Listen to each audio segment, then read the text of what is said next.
Hey everybody, what's going on? Welcome to Fatso Radio. How you doing? Episode number 70. Tonight, I have a very special episode for you.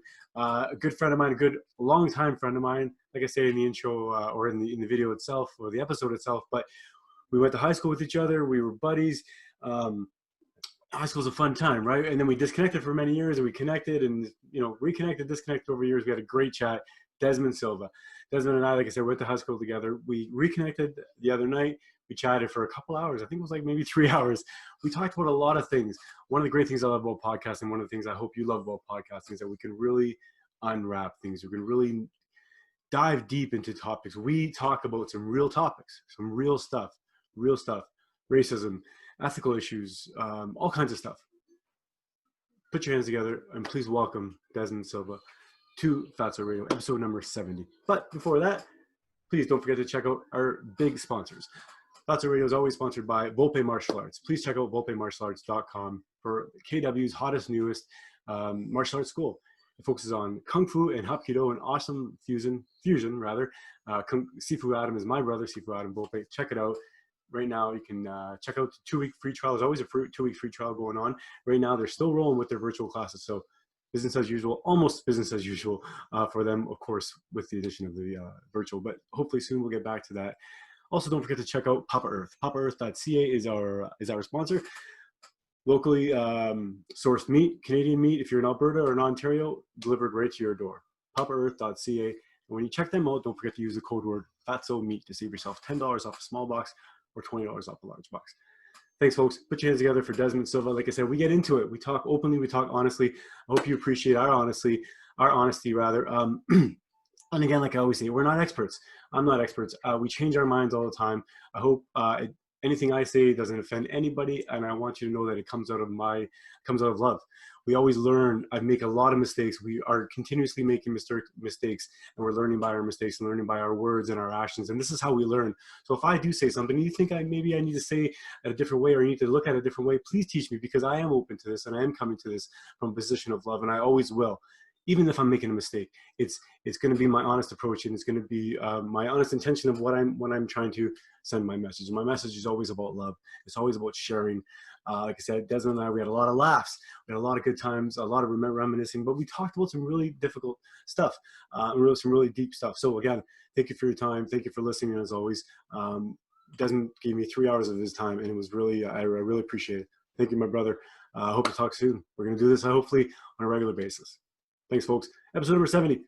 Peace. Fatso Radio. Lily, take it away. Fatso Radio, the really great podcast show. Fatso Radio, the really great podcast show. So get your butt and get in your chair. Don't eat your nails and don't pull your hair. We'll talk about chicken or talk about steak. We'll talk about fat, for goodness sake. Fatso, the really great podcast show. Fatso, our very first podcast show.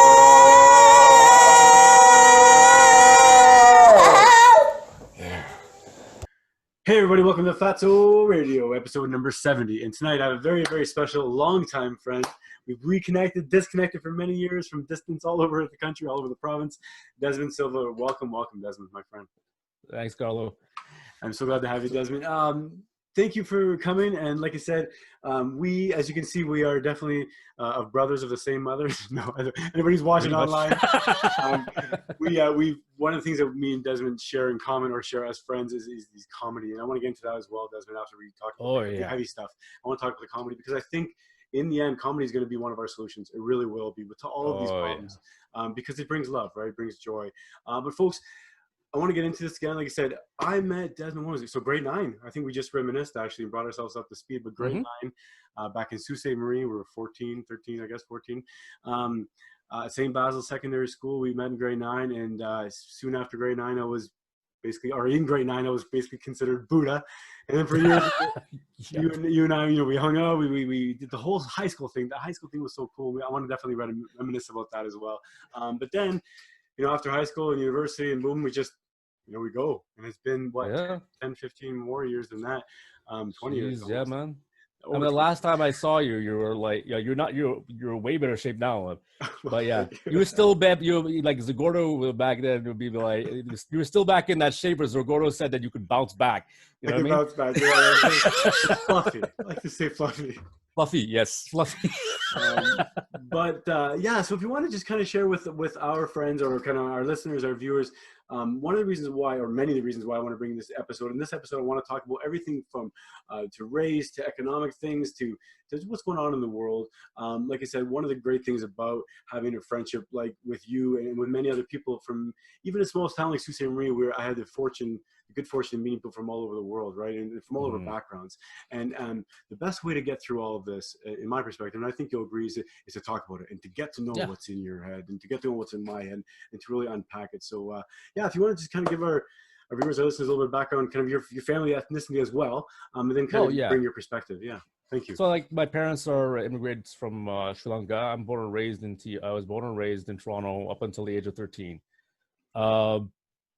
We had my parents had it tough. I'll be honest. My dad did face a lot of racism in the early days, especially in the 70s. There are a couple of times where he would walk down the street and right across the street people would call out Packy and all that stuff. In Toronto, was it? Yeah. In Toronto, and it was not just white folks, but black folks too. So it was black folks and white folks both calling us Packy, left and right. And the thing, they would turn their noses up on my dad and all that stuff. Like literally, they look at him in the bus and be like, "Wow," because of which we stink. Because the thing is that people didn't like it's the cooking smell.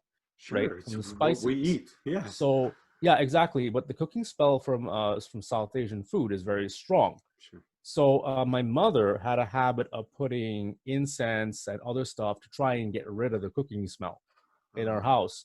There was also the whole issue, like in the South Asians back in South Asia, they especially those days they didn't use toilet paper. You'd wash your butt, right? So you literally would take a container and wash your butt. But the rule was you ate with your right, you wash with your left. So that way. Hey. So the thing is, and then you make sure you thoroughly wash yourself. Now, Sri Lankans, they wash like 2 or 3 times. You shower at least twice, if not 3 times a day. So they're very fastidious. That's especially amongst the people who are the middle class and upper class. The only time that you'd see someone who didn't do that was they were lower class and they didn't have washroom facilities. And but those people, you'd see them, they go bathe in the ocean those days, right? Back in like the 1970s, Sri Lanka, it wasn't as the thing is they had cars and vehicles and all that stuff. It was fairly modernized, but because of the war. Not the 1970, but 1980 Sri Lanka, because of the civil war that came out in like around, I think it's early 1980s, when that erupted, that started to basically set the country back a lot, and that war lasted for 30 years. Sri Lanka, if you look at Sri Lanka now compared to like 10 years ago, they have made leaps and bounds. Wow. Like everyone's got you didn't know about let's say about 20 years ago. Sure. 20 years ago, there were very few people who had telephones, right? If you go even 30, like when we were kids, like when I was like 10 years old, only rich people had telephones, and rich people, companies, and churches. Yeah. They're the only places that had telephones. I had one auntie who, like very old auntie, like very distant. I call her auntie, but she's really like my mom's third cousin, or something like that, right? Yeah. And actually, she's like should be like a grand auntie because of like my mom's mother's third cousin or something like that. Yeah. And the Sri Lankan family is very close knit, right? So of course, you find out that you're related somehow when you start meeting around with these people. Anyway, so this auntie was apparently from well off, so you could tell because she had this very antique type of telephone that looked like it was very, very classy type of thing, right? the old rotary dial ones that were there, right? And but no one else had those. Every year, my mother's family would come to the church for Christmas time. We would call the church phone number, and that everyone would be like, "Hello, Merry Christmas." Pass on the next person. "Hello, Merry Christmas." Hello, Merry Christmas. This is so and so. Hello, this is Uncle so and so. Hello, this is Auntie so and so. Merry Christmas, Merry Christmas, and pass it on. And they do that with every single person. And they long distance fees were expensive those days, right? Sure. Oh yeah. So yeah. So they so this is so I went from that, and then when the war ended, and thank God to a guy who, if most people from the West saw this guy, if we had a white version of this guy in the USA and Canada, people would think he was Donald Trump, right? But this is the guy that stopped the war because he cut out all the BS at all the other previous presidents were doing. And basically, because the previous president, and this is why you can't really judge a person by their outer, because by their gender, their color, and all that stuff, because the previous president prior to him was a woman, and she did as much a better job as her predecessor, which was squat, right? So that's a good point. I think people forget a lot of times, is that we think, oh my God, we're the only countries with problems, or we're the only countries with real BS problems as well. No, every country has BS. Every problem's got that. Sri Lanka has the first woman president, prime minister in the world. Wow. It's the first country, the first women prime minister in the world. Women are quite freely a fry open. They have very traditional values, but the thing is, if you get your wife mad there, the vast majority of men will be like, exactly. hiding under a rock. Like any good husband, I think. Yeah, they'll be like, because she'll be like, huh? Like in the Sinhalese, they'll be like, oh, really? Oh, I thought you wanted it this way. Oh, that's not. Oh, no, and make you feel like a heel. Like they just really know how to do that.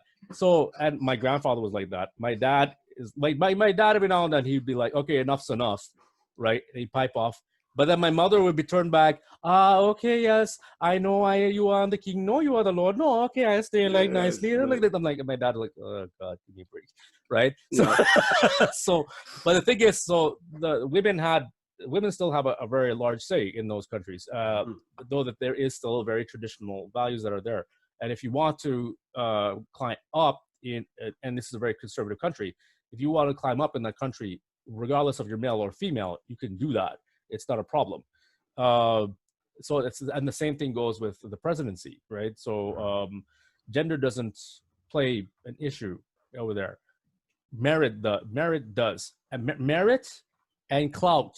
So you have to have a little bit of family influence also that helps out, or how level your family is, and there's if you want to become president, there's something to be said about the level of influence or power you have. What's funny, not to interrupt you, but I wonder if it's exactly the same here, but we hide it here. Likely. It's like he's just as open about it. Yeah, of course, he doesn't have enough clout, he's not going to go. Or here it's like, well, give it your best, Jimmy. Well, maybe. Oh yeah. I wonder. I mean, why do you think they hate Trump? Because the Trump, let's put it this way: Trump's the same as Trump is part of that elite group. Yeah, he is, regardless of whether you like it or not. But he's also the one that doesn't give a care, right? He's not considered an elitist. The guy is, he's a businessman, and he runs the country, down south, like a business. Yeah. Even his ex-wife said that, right? He's a decent man, and he runs everything like a business. He runs the country like a business, which is why he's always stuck on economy. That's why he is. That's why he behaves this way, and he hates to see the country being closed down, because that's his focus. Is economy. He's running it like a business. So if you understand why Trump behaves the way he does, it's not because he's a total douchebag. It's because that's all he knows is money. Is based on how to run a business like that. And if he sees that going down, my business is going down. That's what he sees. And it's bad on his name. He doesn't like that. Right? Well, I think he looks at his job as the CEO of the U.S. Yeah, and that's essentially what it is. He looks at it like he's the CEO of the United States of America. He's one of the first and only, probably one of the only presidents to want to work for free. Yeah. He, Well, it's and interesting he that works for $1 a year. that is interesting. So, and in many different ways, it's interesting because, like, so yeah, like you say, so he wants to work for free, but he's very much. How many other people would? I don't want to get stuck on that, but how many other people would do that? Yeah, Right? I know that. That's Even interesting. amongst the million, look at Joe Biden. Okay, Joe Yeah, Biden's a freaking millionaire, yeah, they are. right? Bernie Sanders talks about being a social democrat, but the guy's got mansions. Yeah, Every single person in the Senate, U.S. Senate, all those senators, all those representatives, they're rich, right? They're on big time sure. salaries. Joe Biden gets even under the Obama administration. Every single time that Joe Biden went on some foreign diplomatic affair or whatever, where like it's a talk with whoever from whatever country, his family benefited. Yeah, He had that. This is why that Trump was having him investigated, is because he knew that Biden was doing this. That's what the whole Ukraine thing was happening, and that's why they wanted to have him impeached, because they knew that Biden really did have his hands in his hands of dirty money or a conflict of interest in Ukraine, because it wasn't the first time he did it. He's done it with even under the Obama administration as the vice president. So it's not the first time that Biden. So I was really sad to see Bernie kicked yeah. out of the race, Me because too. Bernie, honestly, for the I like Democrats, Bernie. is the better option than Biden by far. Yeah, Biden is a creep. Biden is corrupt. Is that no, yeah. right? Honestly, I liked Bernie better than Hillary, right? And Yeah. and, Oh, and and jeez. because of that, I actually wasn't surprised that Hillary lost. Like I look at it like, I mean, whether you like Trump or not, I look at it like Trump didn't necessarily win. I think that Hillary lost. I think Hillary lost it for the Democratic Party. I'm not even that Mhm. political. I really think that that's what happened. One of the things I keep on thinking about, and this, about the whole presidency, prime minister, and everything, is that are we supposed to be? Are the people of the country supposed to be looking at the prime minister and the president for their values? No. You know, I don't think so. And this comes up in my mind all the time when people say, "Holy shit!" He's kind of a douchebag, or he's rude, and yes, he is rude, and he's not. And I'm not excusing any of his actions by any means, No. but I'm like, aren't you teaching your kids how to be a kind person at home? You know what I mean? Like, Yeah. or your school, or sort of your church, or your temple, or your synagogue, whatever, right? Or where you're teaching your values. I think that so many times we look at um, we look at our our politicians for that, and then Mhm. often at the flip side, I guess, and maybe I'm being hypocritical, but oftentimes we don't hold them to those high standards anyway. So why even Yeah. expect it? We hold Yeah. our sports athletes to higher standards sometimes. It's crazy. So What I do like about Trump, even though he talks like the guy's boorish, mhm, right? He's boorish, yeah, but his actions are contrary to his words, in terms that mm, his what he does for the country is far better than what he says, and he that's just what matters. his bark is louder and more obnoxious, and his actions are more sensible. Yes, Yeah, I know exactly. that throws people. It rubs That people. throws people off because It people rubs are people always wrong. focused on what he says. Yes. Now look at Obama, or look at even Trudeau.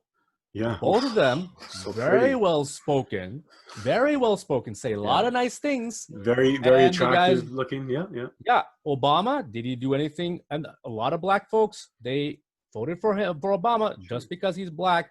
A lot of older black folks were not, because they were a little more wiser to it, right? Sure. Because Yeah, they're yeah, that saying makes you sense. can't judge him by his color. And a lot of, I'm sorry to say, foolish young people were voting for Obama purely on the fact that he was going to be the first black president in the United States. The guy's mulatto, right? The Yeah. guy's half black, half Well, white. and that brings the And point too. Like it's like, because like, at the end of the day, we always say that what does race matter anyway? it So doesn't. exactly. So then it's almost like Yeah. I get why progress. I get that's a very important. Not only was he qualified, of course he was qualified, and I think he did Yeah. not a terrible job. Don't get me wrong, but it's also a very But he important didn't do move in anything. progress. Exactly, but it was a very important move as far as progress Yeah. for his color, right? People of color, As like far as Obama didn't move anywhere, he didn't go anywhere. While yeah, the United States had it really bad during the recession back like in 2010, around there, right? 2011, 2010, the United States had it really bad. Harper was doing a better job here in Canada during that time than Obama was doing down in the States. So right? let me ask you this: do you think the conversations get conflated? Then I think that's maybe the problem. I think the moral progress, right, or social progress of having someone in color It's and having, BS. I think that gets confused, or that confuses people with the idea of whether someone's a good president or not. And I think that both of those are important, but I don't know. It's hard for me to tease out.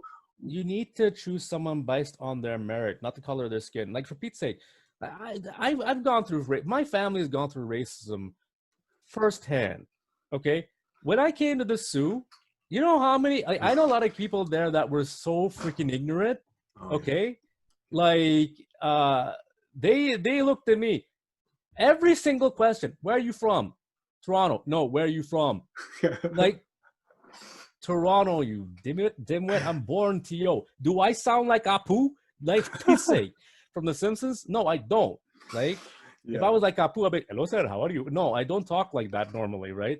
I talk like, well, a cross between a white guy and a white guy or a black guy from Toronto. Toronto, yeah, right? I was gonna say. So, yeah, I don't sound like I don't sound like a Siouxite, right? Per se. Right, like your typical Siouxite. But you have a little Sioux in there, right? You must have a little bit. I picked up a little bit of Sioux on the way, but when I got there, I was like, it was kind of, there was a little bit of, it was unusual. You all have power up here? No, I'm just kidding. Let's put it that way, because I never heard of some of the slang that you guys used to use over there, right? Like solid instead of like, we used to say, oh man, hey girl, you're so fine, right? We like then all of a sudden these guys are like, the girl says, hey girl, you solid. I'm like, what, solid? Chicks are solid. Chicks solid. What the hell? You could like, yeah. And now it's like, she's a block or something. Like she's buff or something. What the hell? Like, or they tell the guys are telling, oh my god, that's solid. This is solid. Or then what was it? Everyone call each other buddy, right? Very. So that was the thing. You don't call anybody. You don't just call anyone buddy. And people back in the Sioux are like all in your business. They're like super friendly. Everyone else is in everyone else's business. Everybody's your buddy. Everybody's your buddy. And everybody, a lot of people, they're nosy. I'll be honest, there's that some small town mentality, right? That we have, that middle ground. I'm not used to that. Like, yo, you mind your own business. Yeah. You see someone on the street, you're like, if you know them, you smile and you say hi. You don't know them, you just walk right by, right? Yeah. And in the Sioux, you pass by a person, you nod, hey, you smile at them. You don't know this person from Adam. But you smile at them. That's how it works in the Sioux. So let's get into it then. You came in just before grade 9. Yeah. And I must have met you in one of our classes, geography, phys eds, Mr. P, Mr. Green, who knows, right? Mr. Green. Mr. Green, you go that's where I found out about because I was asking him, why the heck you calling him Buddha? Yeah. Right? And then and it says, are you kidding me? Look at him. And look at him. And then you start doing like this. Right? Like this with your thing like this. Yes. Right? And I was like, really? He looks nothing like Buddha. So that's where we begin. Looks like okay, like if you look at like the Chinese Buddha that with the big tummy and like the big smiley face, cheeks, the big cheeks and all that had like some food there. That was you look like that Buddha. That's but funny. The Buddha that my family knows of Siddhartha Gautama, that guy was the exact opposite.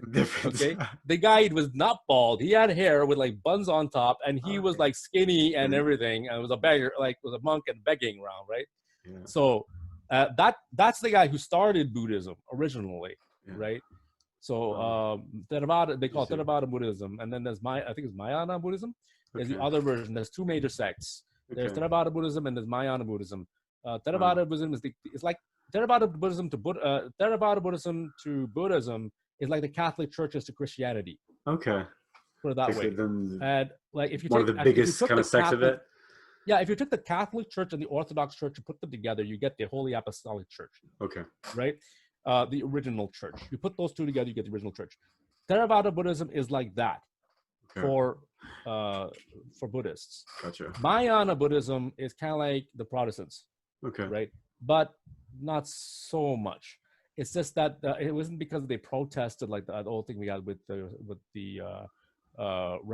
Reformation and Counter-Reformation.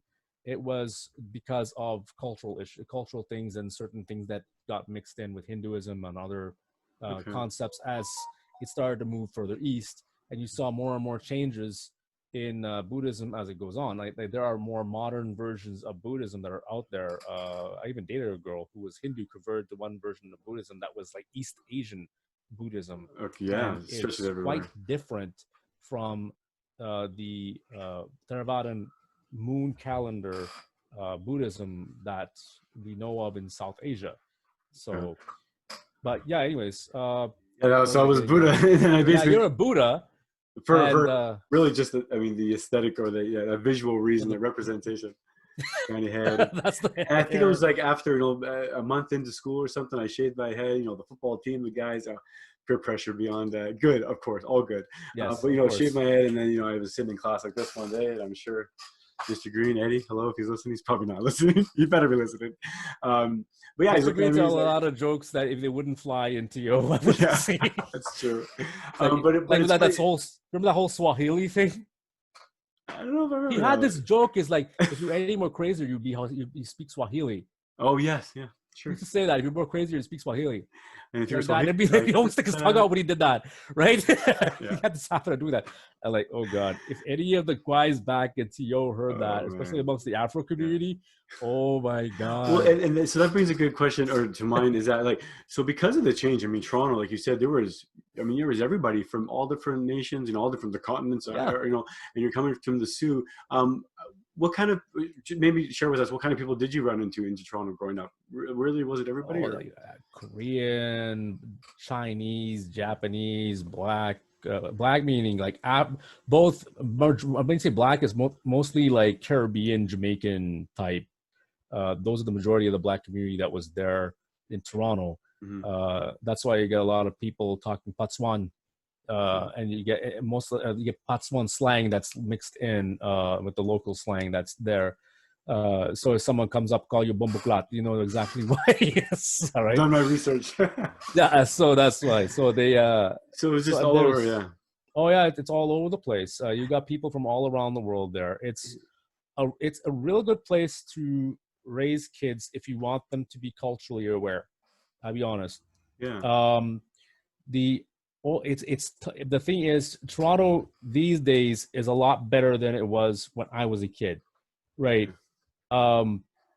Like there was still racism around. Like my auntie went to my youngest auntie from my dad's side went to the same school that my dad did, and that's why not that I did, not my dad did, but that I did. My dad went to school back in Sri Lanka, right? But she continued her elementary school education she dropped out halfway in elementary school in Sri Lanka because she didn't want to study. So my dad, but you're going back to school, so he sent her back to the bicentennial school. She would get spat on and everything, like really. And I remember there, even when I was in grade 6, grade 7, there were kids that would throw rocks at me. Mm-hmm. And they didn't like, and the whole it was all there, but it was mixed. But you had to understand is that just about 50 to 20 years earlier, or 10 to 20 years earlier, there actually was one building on Albion and Kipling, close to Albion and Kipling, this big white building in Albion and Kipling, it's still there. If you ever go there, that building was whites only. Really? Yeah, it was whites only. So my family couldn't get a apartment there. And it was there for the longest time. And then finally they got rid of that policy when the government forced them, not to have that. So it was there. And what I noticed is that the whole racism thing started to really change around the late 80s. This is the late 80s. Around the time that I left TO, just before that is like, even before that, you had an influx of South Asians that were there. I mean, back in the early 70s, I remember they in British Columbia, there was a group of Sikhs who had come by boat to British Columbia, and they were turned back at gunpoint. Wow. They were saying, "Go back to where you came from." So, like Canadians going around saying, "Oh yeah, we're not like the United States. We're not." think again, we have a history like them. While they were accepting of Afros, they were not so accepting of Asians, which is the thing. And the big difference between the Asian community and the Afro community is that we're not as vocal about it as a community. We fight on an individual basis, and we prove ourselves by our actions. The vast majority of people who ended up liking me when I was at the Sioux was because I could take a joke. I learned to take a joke. And it's because I had it hard in Sault Ste. Marie, because I got called, and back in Toronto, because I got called names. My dad told me, just take it from one ear and let it out the other. Don't listen to them. These people don't know what they're talking about. They can say whatever they want. Sticks and stones will break your bones. Names won't hurt you if you don't let it. Right? There's another proverb from that one of my teachers told me about, and this is from Buddhism. There was one Buddhist monk who he was meditating one, and he would never get angry. Okay, there was one guy who really hated this monk, right? And he wanted to show, okay, yeah, I can make this guy get mad, right? I can make him get mad. So he goes up to this monk and he tells him, "Hey, you skinny old man," start verbally thrashing this guy, right? He didn't physically harm him. He just verbally thrashed this guy. The monk's just sitting there, right?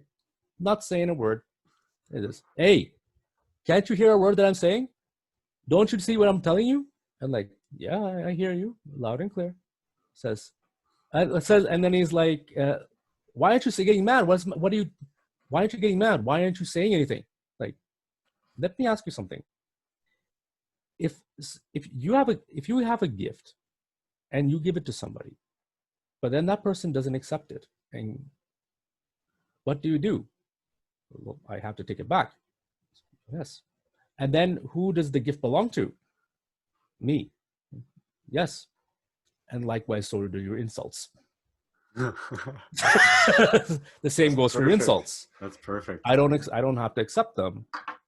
So they're back at you. Yeah, I don't want getting mad about it. Insult, like, bounces off to me. I'm rubber and you're glue. Exactly. I think it's the same idea. Yeah. Right. It's powerful. It's the same idea. So my father and my teachers were taught, and would do this with me. And like I said, I got bullied by the white kids and black kids alike back over there. And I was known as the quiet kid who always would be. I would be like literally like don't come close to me, right? Or something like this. I'll bite your head off if you try to do anything to me, right? That's the type of thing, right? Because I had a tough back then, and no, people were about you're popular if you were a jock. You were popular if you were tough. You could popular if you could dance and you were with the latest trends. It was really, really ghetto school. You could tell it's ghetto school because of half the students in that school were living in townhouses, low-income homes, and apartment buildings, and dressing up in expensive clothes and expensive shoes that their parents would probably have to pay. They'd have to dish out like the 2 months worth of savings just to get their kids the Reebok pumps, right? Those things were $100 a pair back in the 80s. Isn't that a real poison in our society? The fact that alone exists. But it's still there. But the fact that alone exists in the adolescent life, that they have to navigate themselves through the fact that people actually for 4 or 5 years, maybe even 10 years of their life, give a shit what other people wear. Like once you get to a point where you don't care anymore what other people wear, like that's so liberating. That's real freedom. You know what I mean? You get to a point in your life. But no, that brings up a good point. So you had experience with it, as a younger kid, coming to Sault Ste. They kind of prepared you, of course. Did you experience it in Sault Ste. Marie? I'm sure, if you did, there was a lot of. Did you like? Was it? Let's put it this way: there are a lot of ignorant folks that are there. Yeah, and explain that because we just haven't had exposure to it, really. Yeah, I would say there's a lot of ignorance. But ignorance can lead to racism, but it doesn't mean that the person is necessarily racist. That's a good point. As a matter of fact, there's one girl who came up to me, and her come on line was, "I like your accent." I'm like, what accent? And she was like, oh yeah. And she kind of like backed up. I was like, oh man, I was so oblivious to women those days. Oh my god. Yeah, man, I remember. God. The girls can come up to me and like, hey Des, you look cute. I'm like, okay, thanks. Like, whatever. I'm like, Des, I like you. Oh, okay, I like you too. Yeah. Like, I was so freaking oblivious. You're like, next question. Next question. I was like, it's not that I wasn't interested in girls, but I'd be then later, like 5 months later, I'd be like, oh crap, she was going to be coming up to me at that time. But the thing is, I was from such a conservative family that I would be like too freaking like, I was just too like not wanting to. It was too scared to actually approach that. Yeah, and embarrassed more than anything else. For sure, Embarrassed, that type of thing. And let's get into that, Des. So, Sri Lankan background, but Catholic, right? Catholic, yes. Catholic as well. So is that, if you can explain to me, I'm a little bit ignorant when that comes, but definitely it's a minority of the population in Sri Lanka would be Catholic. But is it a very small minority or fairly? Christians in Sri Lanka, they're as a whole are about I don't know, about 10 to 20% around there. Don't quote me on that, but so it's probably just my luck that the Sri Lankans I know happen to be Christian Catholic. Yeah, the vast majority of them that come here are typically Catholic. You get Buddhists too, right? But the ones that were coming here the most initially were Catholics, Christians as a whole. So if you see a Sri Lankan, here the dead giveaway, if you see a Sri Lankan kid in a Catholic school, he's mostly Catholic. Right? That's true. Both of us were in Catholic school. You remember that. And I think that was one of the redeeming qualities for me, because I was Catholic, that a lot of people were like were okay with that, were okay with me. And I think the major turnaround was, I remember when people were going around, hey, this became a recurring joke, right? Des, where you from, right? I remember Nisam was to go around calling me Cheetah Man. I'm like, what Cheetah Man? Why? He goes chasing cheetahs through the jungle, like through the jungles of Sri Lanka. I'm like, dude, I was born and raised in Toronto. Oh, he chases cheetahs through the jungles of Toronto, the concrete jungle. I'm like, oh, freaking idiots! Like, it's like. That's sort of like, okay, yeah, these guys are freaking jokers, right? Well, exactly. Thankfully, we had our humor to excuse our ignorance. Honestly, that's I know, but it's funny because growing up in Sault Ste. Marie, of course, white guy, but my exposure or my own personal experience with anything even remotely close to racism, right, or nationalism, if that's a thing, would be nationalism. Nationalism, exactly, would be that I'm, from half Italian descent, right? My dad's from Italy, and my mom's family's from like Scottish and English background. So even within my family, the mungie cake side is the Canadian side, right? Which I thought you were pure. I honestly thought for the longest time that you were pure Italian. No, exactly. So that's why I kind of have a little bit of an understanding of what that's like, but definitely not to the extreme of of the cultures were much different. But even in that little microcosm, right, of a family, you can see the differences, right? The culture, the music, the food, everything, the style, the arguments, the different levels of affection, but also every family is different as well. So it's very interesting to see, kind of like where we're learning from as well. And then, like you said, religion has an aspect as well, which a lot of people don't have as much religion as they did years ago. So I think it's I think all these things are kind of playing into kind of what's going on right now. But it brings me to my next question. I guess my next topic, which is the experience, I guess the racism that you did experience, or did you experience anything that would? There was, even in the Sioux, there were some racist folks. Yeah, so I wouldn't say that there weren't. I still remember it was actually the first time I actually genuinely experienced racism in the Sioux was with a bunch of elementary school kids. Wow. Of all things. So that if these kids are racist, that means that they're being taught by their parents or someone else. That because this is not racism isn't innate; it's learned, right? So because if you go right next door to our neighbors and they're telling when their little girl, who now is a full-grown young lady, when she was very small, would ask her mom and dad, Daddy, mommy, Daddy, what's the difference between us and them? Why is their skin so dark, right? They ask her, why are their skin so dark? Because you never really see. that's because their family comes from a very hot country, and because it's so warm, the sun's out all day. The sun made their ancestors' skin dark, and that's been passed on from generation to generation. So that's why their skin is dark. But otherwise, they're not really different from us, right? And that's the type of thing that you should be teaching the kids, exactly, right? Yeah. As opposed to what, oh yeah, they're brown, so their skin is inferior to our white skin. Yeah. Technically speaking, from a biological no offense, from a biological standpoint, it's quite the opposite, because we don't get sunburn. You guys do. So, you have melanin, right? It protects you. Yeah, exactly. So that protects us. It's funny, melanin's it's a double-edged sword, because you actually need more sunlight as well to get the vitamin. Yeah, I know, we do need more sunlight. It is a double-edged sword. So then we have the problem with vitamin D deficiency. I know, oddly enough, right? You would think, and a lot of people, oddly enough, when they find that out, they can solve a lot of their problems actually by going in the sun more. It's weird. Exactly. It brings up a good point. It's like it's the religion, the different perspectives, the backgrounds, and you did. That's what I want to just kind of reiterate, the fact that you did, and it is common for people to experience racism, right? Like, and you probably brushed a lot of it over. I don't want to put words in your mouth. You probably brushed a lot of it over because, first of all, you're a very patient person. You're very tolerant. And maybe you did experience a fairly, I don't know, I don't want to put words in your mouth, but fairly more fortunate than other people, right? Because you've seen all kinds of crazy stuff as well.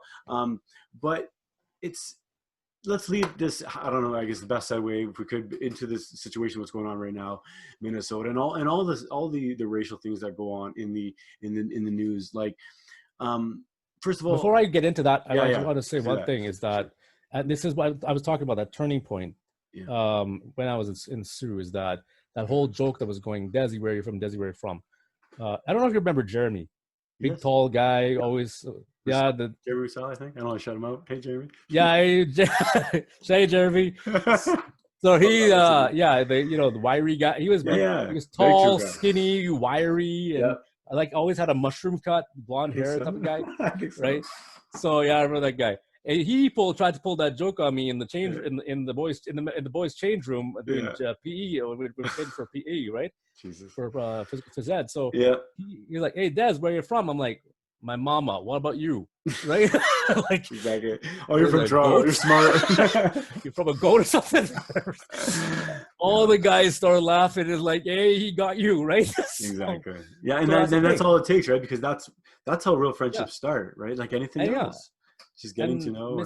Miss Foja, she would. I remember when everyone always bugged me about how slow moving I was, right? And I remember when we just last year, I was doing a card trick for a few guys. I think it was Kelly. What was this? No, what was this? Shoot, what was his first name? His last name was Kelly. Jeff Kelly. That's it. Yeah. Jeff Kelly and a few other guys there. And I'm doing this thing. It was a long game. So and when someone made a comment and like, "Man, this is a long card game," it's like Jeff's like, "What do you think? What do you think? What do you expect? Desi's the one dealing the cards right here." So, right? This photo was like, I don't know how you guys could do that. If I was Desmond, I'd be like, Miss Foja, she could, right? Yeah. I Miss Foja. So she was like, I don't know. If I was Desmond, I'd be slapping you guys. And all the guys are laughing. I was smirking. I was still trying to do that. Well, you were sharp too. That's the thing. Like you were sharp enough to give it back to us. I gave me shit, but you gave it back to me, right? Exactly. I could if I wanted to. That's the kind of how you build friendships, right? Like you say, over the years, it's things go on. Oh, dude, I had like 100 nicknames. Jeez. Yeah. The guys would come up with like the crazy, like what? Mark Bazo, not Mark Bazo, Mark Frederick, David Nicoletta, all these guys, they come up with it. All of a sudden they came up, they made their own, they made a nickname, Boom Boom Icky Snaps. I'm like, what the heck is that? Icky Snaps. I don't remember that one. What's that? They even made a paper, I had my own logo. It was a pencil on fire and it said slow burn. Right? Slow burn. I was like, Like these guys, Nice. this was like the joke going all through my high school that I was so slow with a pencil or slow with my hands, Oh man. and it was like all through high school, all the way to like Aaron Klooster's his valedictorian speech. Oh yeah. Oh my god! But yeah. So, but if you have fun time now, you take there's me, and then there's poor guy Mark Varga Murabi, right? Varga was Baha'i. He wasn't Catholic. Okay. Right. And I remember I was like, it was our senior year. Varga was in senior year or around that. And Varga was in grade 9. Okay. He just got in. And everyone, when they saw him pass by, they thought he was me. I'm like, this guy was half my size, looked nothing like me. Other than he was brown and had black hair and brown eyes. That's it. Wow. Okay? This guy didn't behave anything like me, looked nothing like me, right? Yeah. And they started calling, eventually, of course, like Mr. Kennedy, if he's still out there, hey, Mr. Kennedy, he turned around, he saw this guy walk by and just look at double take. Like, oh, hey, Des. Varga, man, Varga. Is that Des? Shorter. Yeah. Like, no, yeah. But, oh, dude, Varga had it bad. Really? Varga had it bad. Yeah, he got called Packy. He was one of the few kids. I never got called Packy by any of the students at St. Basil. I got called Packy by the students at St. Mary's. Okay. Right? When I was running the bus. I remember I was confronted by a whole group of St. Mary's students when I was on the bus of St. Mary's, when I was at St. Mary's. And 3 guys come up to these guys are bigger than me, right? And they call out to me, hey, where are you from? Where are you from? Like this. Oh, I'm like, Sri Lanka. And then finally it comes up, Sri Lanka, right? Oh, where's that from? Oh, South Asia. Oh, so like Indian? Yeah, it's something like East Indian, but not exactly. Oh, you're Packy. I'm like, no, I'm not a Packy. They're like, so well, you come from South Asia, right? Yeah, but calling me Packy is like calling a French guy a wop.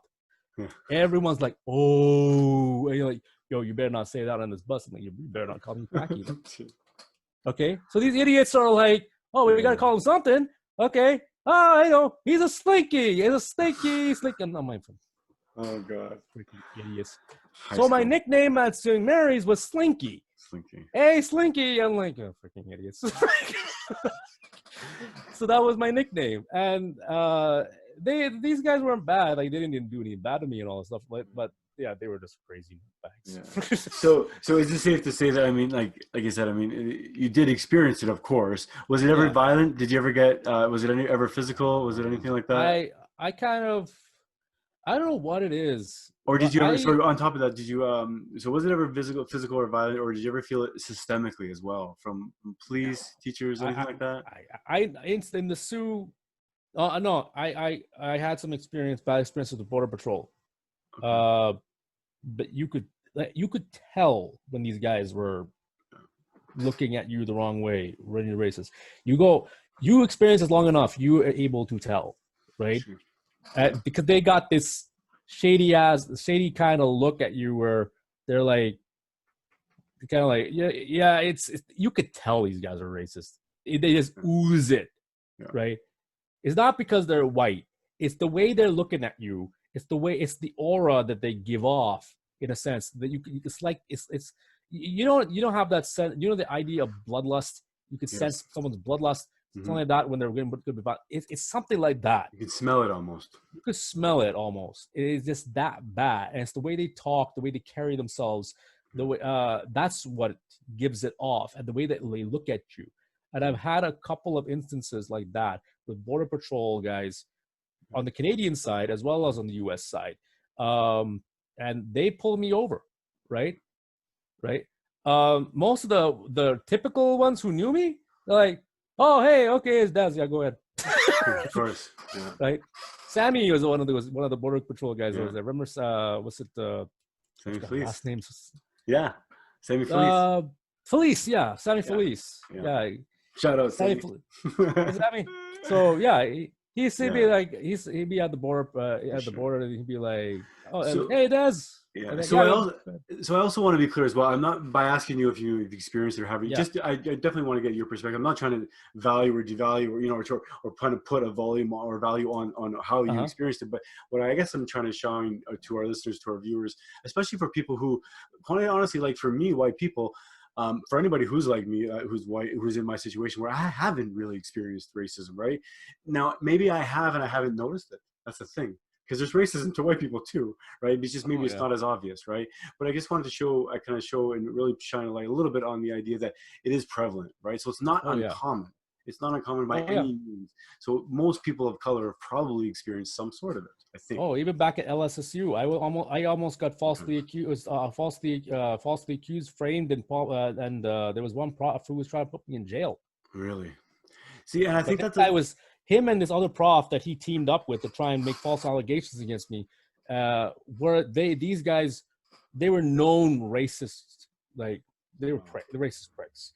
Like if you were not white Christian Anglo-Saxon, like these guys might as well be in the KKK, right? If you're not white Christian Anglo-Saxon, these guys have a problem with you. Here's the thing: there were people of Eastern European descent in the class, and they had last names that were not typical to Western European. So one girl, her last name was Vertis, right? I'm not gonna give her a first name. But she had the first three letters of her name was consonants. okay. So, and this one of the other prof that was a racist guy, this guy's a total prick. He looked at the paper, one of her test papers, he's like, and then he goes and she goes to him, it's Vertis, right? Says, it's spelt wrong. Says, what do you mean it's spelt wrong? That's how you spell it. I know how to spell my last name. And he says, no, it's spelt wrong. You can't have three consonants together in the English language. And I'm like, okay, that's a whole bunch of BS. Have you heard of the word through? THROUGH, like THR right there. And just like Ms. Vertis's last name, it has three consonants at the very consonants at the very beginning of the word. So the guy was a racist, right? And same with this other guy. These two, and there were and that school there were a couple of other colored kids that were there, a couple of people who were not Western European descent, and they had issues with these two a lot. So these guys were known racist, but the thing is, the dean handled them. So, one thing I do want to say about right? This was back in Lake State, yeah. And but one thing I want to know is that in Varga's case is that Varga had an issue with integrating, from what I noticed, because he's Baha'i. He started he was put in. First of all, they should have kept the guy instead of putting him with the rest of the class in for mass, knowing full well that this kid has never even been baptized, that his parents bought his way in, because his parents were well off. His dad was a doctor, right? They bought his way in. He was not baptized. He's full on Baha'i. Yeah. He should have never been attending mass in the first place.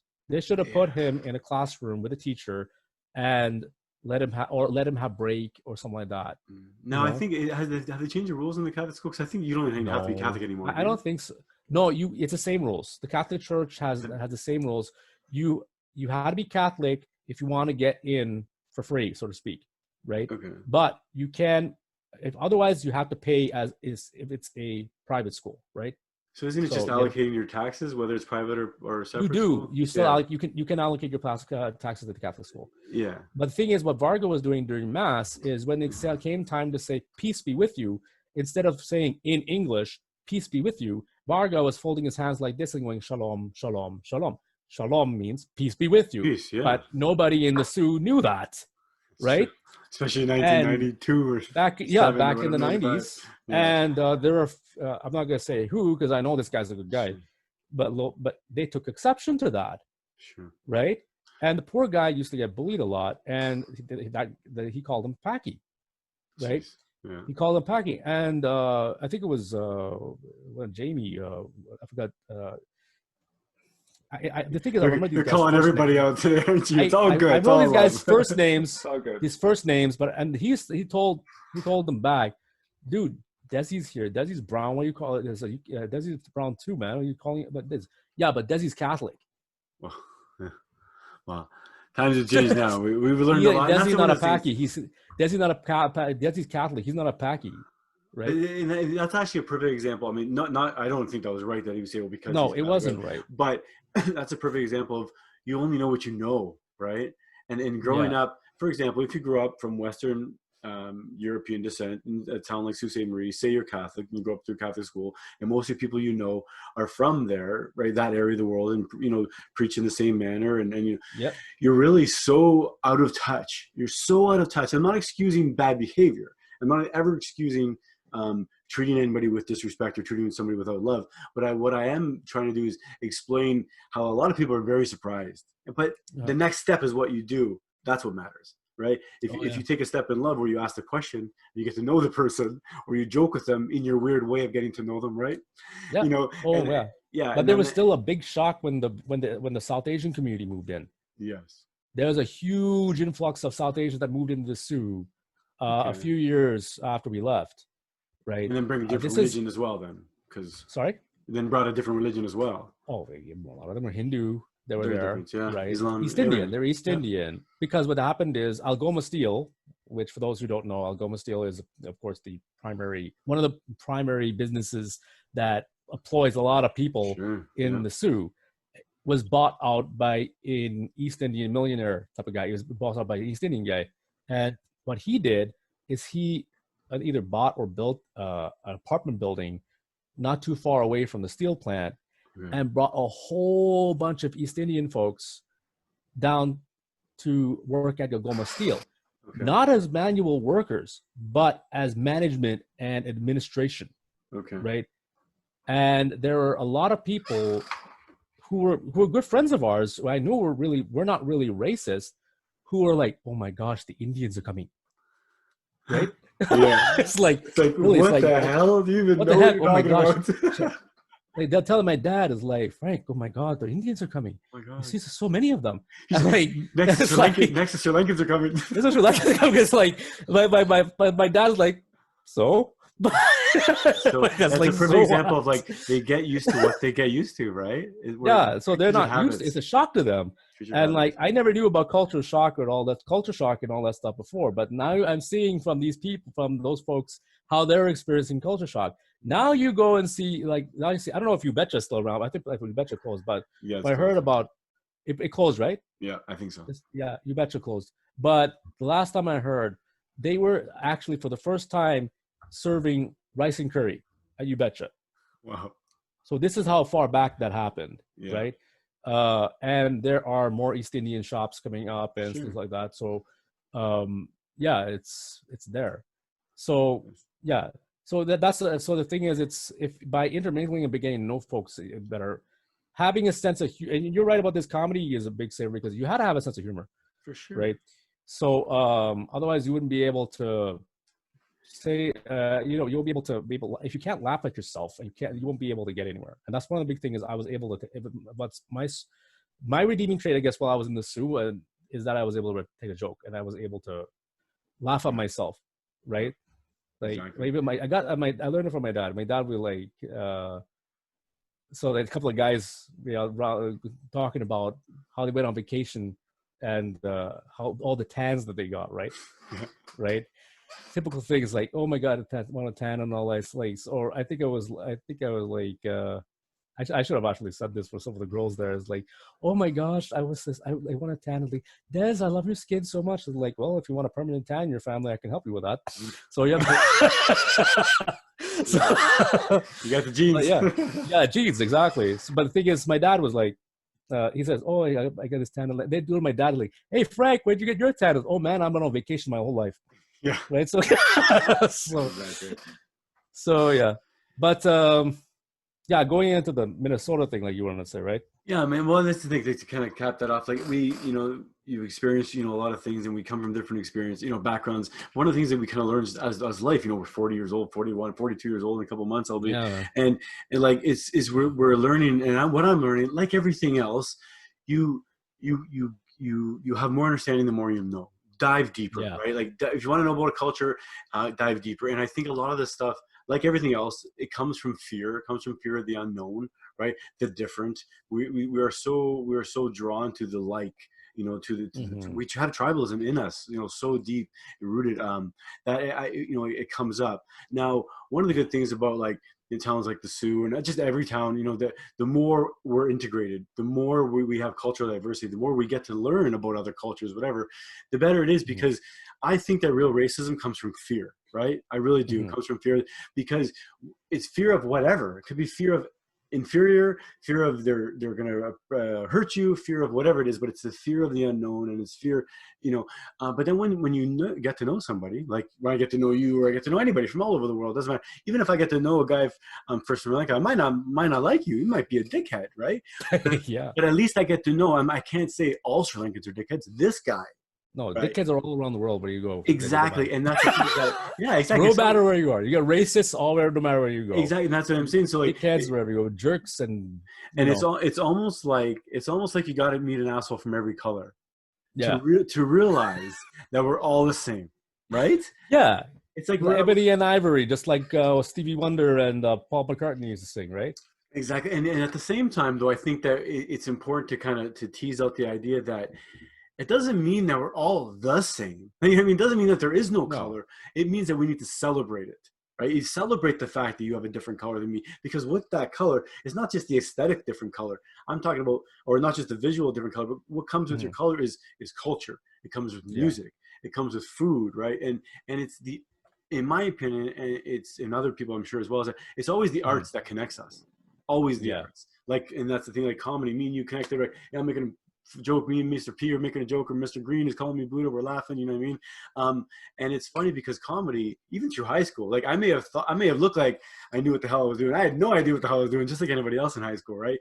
But of course I was popular, and I had some more friends, and I, not more friends, but I had lots of friends, and I played the sports and everything. But it's so funny because we all literally fumble and stumble our way through.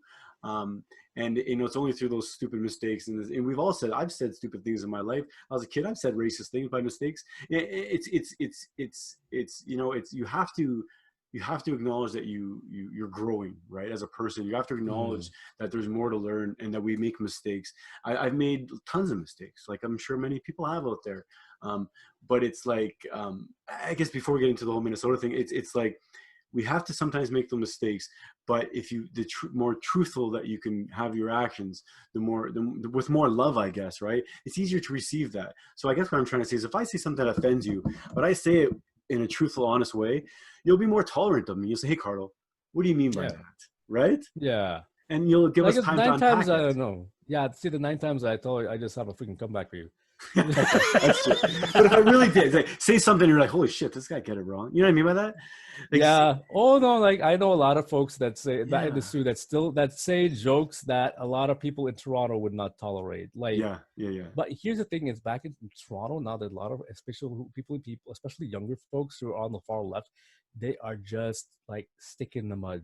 Like, seriously, when it comes to those issues, you cannot say anything that goes against what they believe in. It's almost like their own religion. Like, it's essentially what it is. It's like the Spanish Inquisition all over again, like draconian type of law, right? It's they say, "Oh my God, we're progressive." No, you're not. You're regressive. Just look at history. Exactly. Free speech is very, very important. It's so important that, like, even the idiotic speech needs to be free. It has to be free, because you have to be able to call it idiocy, right? If idiocy is not allowed to be heard, then how can we how can we judge it, right? And how can we shoot it down, or how can we give our opinion, and then how can we compare it to something that is better? So no, I agree. You can't shoot down people's ideas, even if they're terrible. Yeah, and the thing is, I think what's happened is that, like, from the 1960s on, like even just before the 1960s, somewhere around there, is at that point, like in North America, the political pendulum was all the way to the far, all the way to the far right, right? Because my right, so Yeah. put it that way. It's all the way to the far right, and then it would have. What happened is it started to get pushed towards instead of moving leftward. Mm. The problem, and around the around the mid 90s, it hit center. Okay, this was like when like mid 90s, like around mid 90s through 2015 to 2005, 2007, rolling all the way to 2010, I'd say, is that it was like this. But here's the thing, it didn't stop swinging. Yeah. It kept going. Mm-hmm. With momentum, and right? It had momentum, and this is the problem. Here's the thing, Pope John Paul II was telling about the problems that would occur if it kept going. He foresaw this, like, this is not, you don't need to be a prophet to know this, but he said it purely out of wisdom. God bless his soul, right?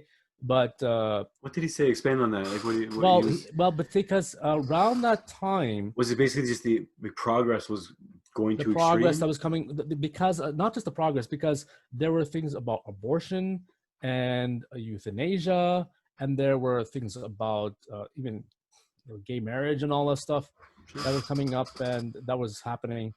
And he basically he basically said is, if you, he had two things. He mentioned the slippery slope that can follow. He said, if you allow for contraception, like if you allow for excessive contraception instead of natural family planning, too much, right? Now, here's the thing, a lot of people don't understand this, but the Catholic Church will make exceptions for artificial contraception in certain cases where it's required, right?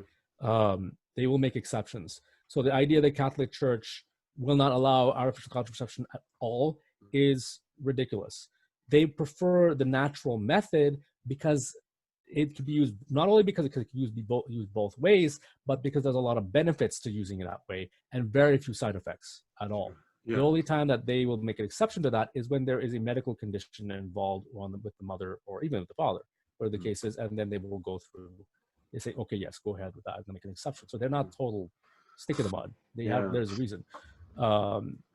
So there is, so that's there. But they said is, if you use contraception openly and let it go to teenagers excessively and don't teach them abstinence, the next thing that they're going to say is, okay, let's allow for abortion, right? If you allow for abortion, you allow for euthanasia. See, right? it's interesting that you say that, because most people that I know would never think that the next step after abortion is euthanasia, and never I would even think that either.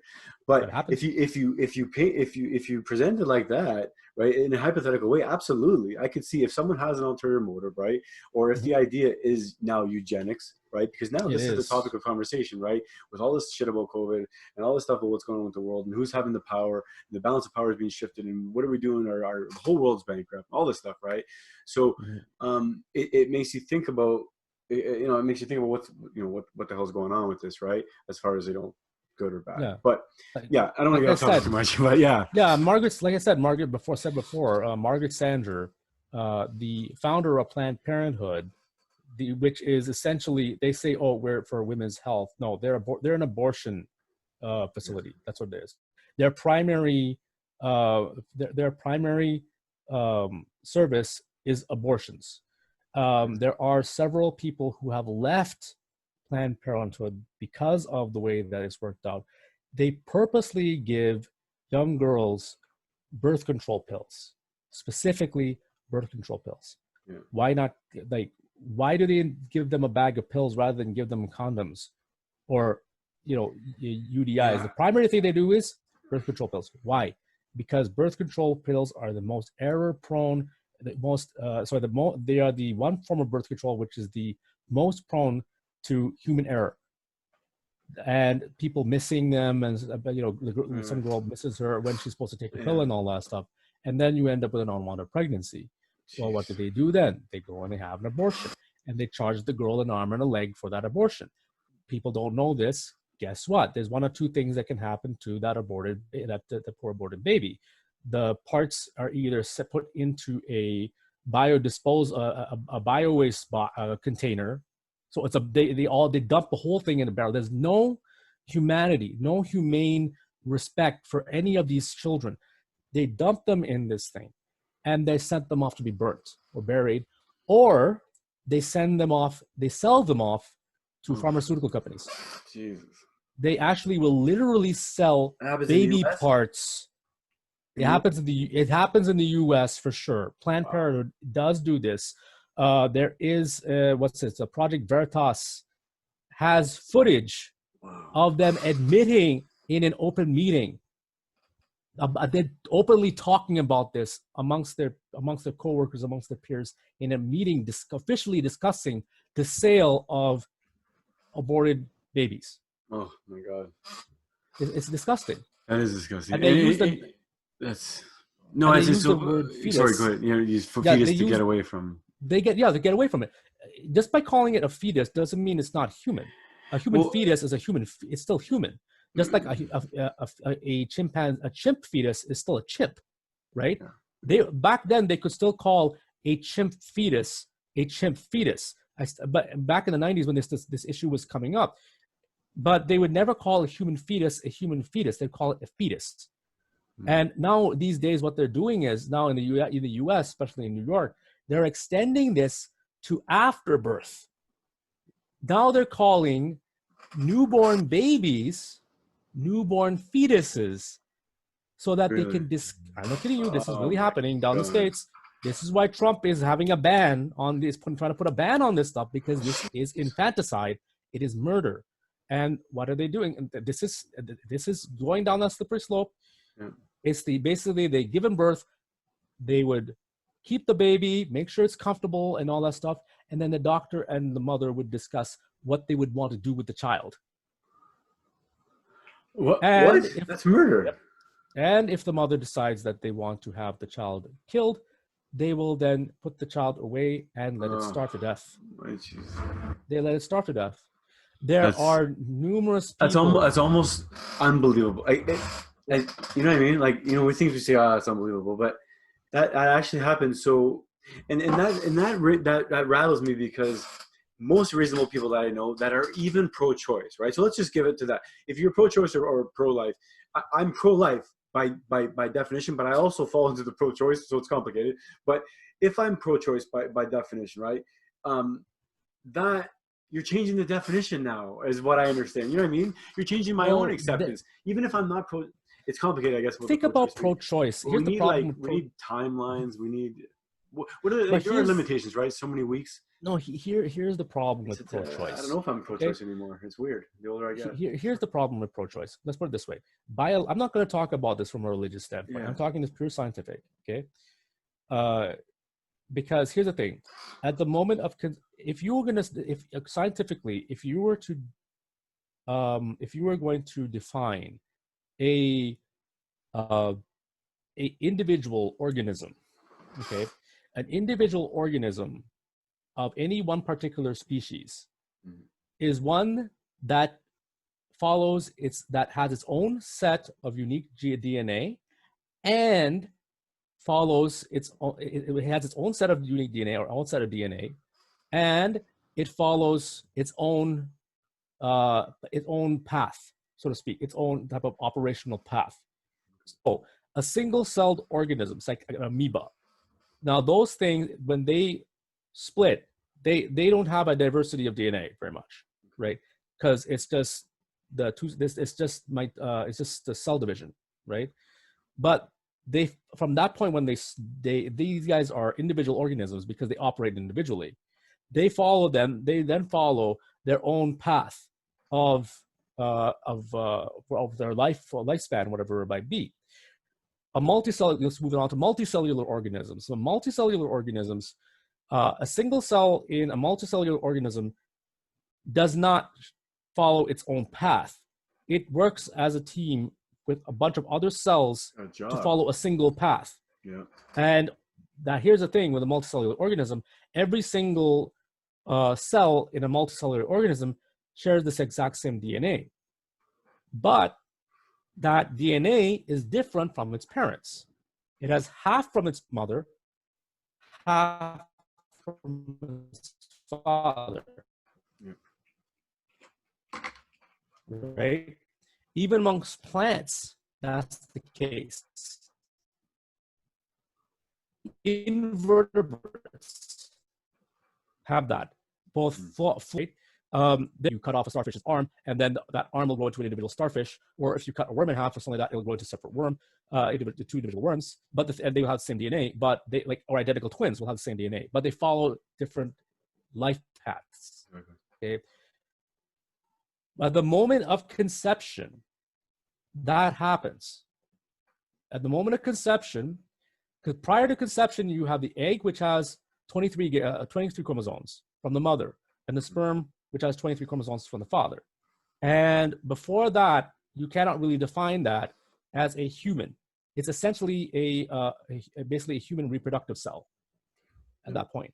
But the moment that it joins in and the sperm explodes, the DNA comes together, and the processes start to begin.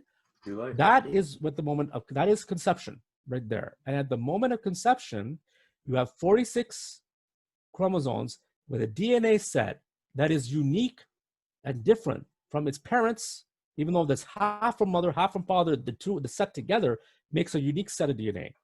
And they follow it, and that set of cells are now following their own path as a multicellular organism. In this case, if we have with a human mother, human father, a human being.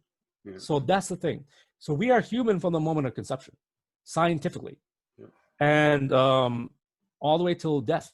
So regardless of whether we call it this is a zygote or a fetus, it's the same thing as calling a child, an adult, a senior citizen. It's just a different stage in life. It's true. It's a human life at a different stage. Well, but here's the problem. You can call a 1 week old zygote or whatever. You can call it a 1 week old senior citizen. It's just 1 week old. Exactly. To your point, yeah.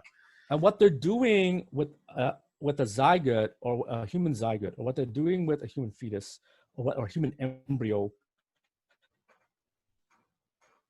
is pro-abortion, really. The whole pro-abortion movement. Let's call it a spade a spade.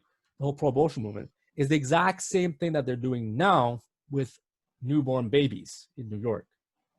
Because why are they able to do that with these poor children? Because they can't talk. They can't speak for themselves. They don't know how to speak. They feel, they sense.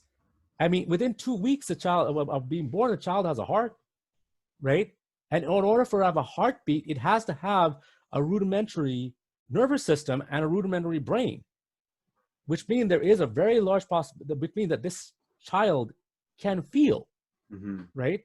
So because it has a nervous center, a nervous system, it can feel, it can move, it's moving, it has a heart and all that stuff. But right? but I want to pinpoint that for a second, because not that I agree or disagree either way, but is the point of contention ever the fact that it can feel or not? Because I feel like humans give a shit. They never give a shit whether we do harm. It's not about that. Is it feeling? It's the same. Because it would be argument. It would be almost any time during the pregnancy, right? Whether it's 2 weeks or whether it's 27 weeks or 30 weeks. Let me tell you this one, Carlo. And I know as I'm saying that, I'm reevaluating whether I am pro-choice or not.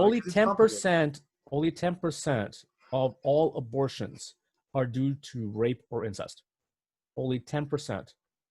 Sure. In the United States alone, there almost every year there are 250,000 to 300,000 abortions a year. Now, are you saying that are you saying that in the light that those would be a justified abortion? Is that where no, they're not. So what? Why mention those specifically? I'm quite. No, here's the thing, because the biggest excuse that people make is that the abortion is due to rape or incest. Do people? Now, I don't just personally. I don't know if I've specifically heard that. No, a lot of people say, "Oh, what about rape or incest?" So if this, then they allow that for rape or incest, and then they say, "Okay, if rape or incest is okay, that makes everything else okay." Yeah, I guess I'm in a position where I can't judge either way, but the vast majority of abortions that are being done are a form of contraception. Very, very irresponsible is that contraception. but so just to again devil's advocate, is that almost impossible for me and you to say being a man? No, it's not impossible. Because our mothers taught us this stuff. Yeah, but our mothers taught us. Yeah, but you don't know what's in the mind of someone having an abortion, right? Like you don't, and there's not a survey, but there's not a survey that I goes do out because after. I had one of my neighbors. She had an abortion. I guess, but what I'm saying is that she's broad a stroke, good friend. Is it too hard to generalize something like that because of a couple examples that you know maybe like because no, but here's the thing: is that the vast majority of them are like I understand a lot of these girls that go through this, that go through abortion. The issue isn't that it's not that the vast majority of them are not bad. They're not bad people. Okay, the problem is as that the girls don't. These women, they don't have the proper support systems in place to be able to give them other options. The only option they're given is abortion. Okay, no one's teaching them about all the other options that are there, and there are other options. I know several people who have either considered abortion or even committed it, and I'm still friends with them. But the thing is, I try to get them through. I've tried to help them by, coming to terms with whatever they are. And I don't treat them that they're a bad person or anything. But a lot of them, they have bad circumstances, and the vast majority of them, let's be honest, it's the guy's fault. That the guy is pushing them to get an abortion, or the guy is he's a terrible JA, if you know what I mean, right? Yeah. And they don't want to have this guy's child, right? That's what it is. But the thing is, my saying is adoption, not adoption, not abortion. Great option. And there's another problem though, is a lot of the women who know about the adoption process, child services here is not really that great either. There's the same lady who I know who got an abortion had two other kids, right, out of wedlock, and she couldn't stand. I remember the first one she had. She was thinking about having an abortion, and both her and her mom. So both me and her mom were telling her, "Don't do it. If you need her," I'll telling her, "If you need a ride to the hospital, I'll give you a ride to the hospital. I'll take you around wherever you need to have you and your baby taken around. Okay, until you're able to get on your feet, I'll help you out. I'll help you out as a neighbor, right?" And her mom was there and says, "Give me the baby. It's my granddaughter. That's my grandbaby. Give me the baby," right? So that was there, and then, but the thing is, she for whatever reason, one of the doctors notified child services with her first child, and child services tried to take her baby away. So after the child was born, then she had a second one with her boyfriend, and they tried to take that one away too. And then what happened? As long as the boyfriend was around, she was okay. But this guy has been in jail twice. So not twice, 3 times now. Yeah. Right? In and out of jail. So he went to jail, and then guess what? They took her kids away. And because she couldn't support them. And that's what they're saying. But these guys get a commission every time they give this child off to some other family. And these kids traumatized. Anytime that they get into a car, they cry. Right? Yeah. So I told her, right, so she's like, I know, thank you so much. Like, how can I repay you? I says, just have your kids call me Uncle Desi, right? That's it, right? Yeah. Just call me Uncle Desi. That's it. Have them call me Uncle Desi. That'd be nice enough for me. So then but poor little fellas, they got into a car. They start crying so much. They're afraid of cars because they associate getting into a car with being ripped away from their mother. Yeah. And so but what's the solution though? I mean, like the solution is to try and support the mothers. Right? Yes, that's the whole thing. So let's break it down. There's nobody in the world that can honestly say they're not sure how babies are made. Yeah. That's it. I mean, there's a select few, of course, like you said, if we're talking about rapes and incest and things like that are evil actions. I don't even Yes. know about enough to talk about those. So let's set those aside for now. We're Mhm. we're talking about the ones where there are teenage kids that are Yeah. having fun, right? Let's just say that, and Yeah. whatever teenage pregnancies. So it's or any kind of pregnancy, whether it's teenage or not, if you have an abortion. So I think that one of the big questions or one of the big problems with this is that it is, like you said, it's education, but more than education, because we all know it's support. We should live in Mhm. a society, right, where Uh-huh. actually we support the children and the mothers more than anything in the world. Isn't that Exactly. really what we're? But that's the real problem, right? Now here's the thing. The family unit, and it all started getting ripped apart decades ago. Oh yeah. Here's the thing. There are charities out there that are out there specifically with they have individual mission goals, and all if you take all of these charities Yeah. and you put them together, they could fulfill every single need for a mother in this particular situation. They give them counseling, psychological help, they can get them connected with doctors, they can provide them with shelter, furniture, diapers, food, all this stuff. So the point where almost I guess to the point where the mom can stay at home with her baby and take care of the baby without worry. Well, here's the It's thing then. there, So what happened? but they This don't gap want to because, know. but is this gap now because we have less church, we have less religion? Is this part of the problem too? You think, or is this not the problem? But does this come with that? I think the problem is the principles. I think the principles taught by the church as well when it comes to Because all religions, right? Well, most religions are abstinence, against. when it comes to self-control. Yeah, exactly. So that's why I'm saying the principles of the church, Mhm. because in Islam and Judaism, they also say that they should also make sure that you don't have sex before marriage. There's wisdom in not having sex before marriage, particularly for girls. And I don't care if you can say I'm misogynist, you can say I'm whatever. This is reality. Girls, and this is the fear of every single father who has a daughter, yourself included, Yeah. right? Is that once they become teenagers, right? Here's the thing: I have a son. You have a son, you only have to worry about one Willie in the neighborhood. Yeah. You have a daughter, you have to worry about every Willie in the neighborhood. Yeah. All of them. So like, and I got a lot of female cousins and a sister, and if some guy said I like your sister, I'd be like, where's the bat?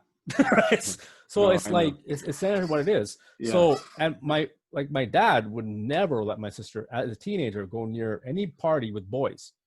As a teenager, no boys at all. And as a result, she got married. Her husband is her first, right? And she doesn't have to worry about it. And so I mean, that's definitely part of it, right? Because I think that, and I mean, not to harp on it too long, but definitely that is part of it. The whole, what comes with the church and what comes with, the core values, right? Of any church, really, of any religion, would be things like, premarital sex, but also, like you said about premarital sex, or it's actually a practical reason as well, right? It is a practical reason. It's practical, not to say that's the only reason, but the idea marriage is that it's not a religious institution. It's a woman's institution. I kid you not. There's a reason why they call that back in the day. There'd be guys going to a girl with a wedding band saying, "Be my ball and chain," right? There's a reason why they used to call the wife the ball and chain, because let's be honest, okay? Guys, instinctively, if we had no social boundaries in that whatsoever and just followed our base desires, our base rule, we'd go having relations with every single woman out there. But what does that speak to? That speaks to the idea that monogamy is not natural.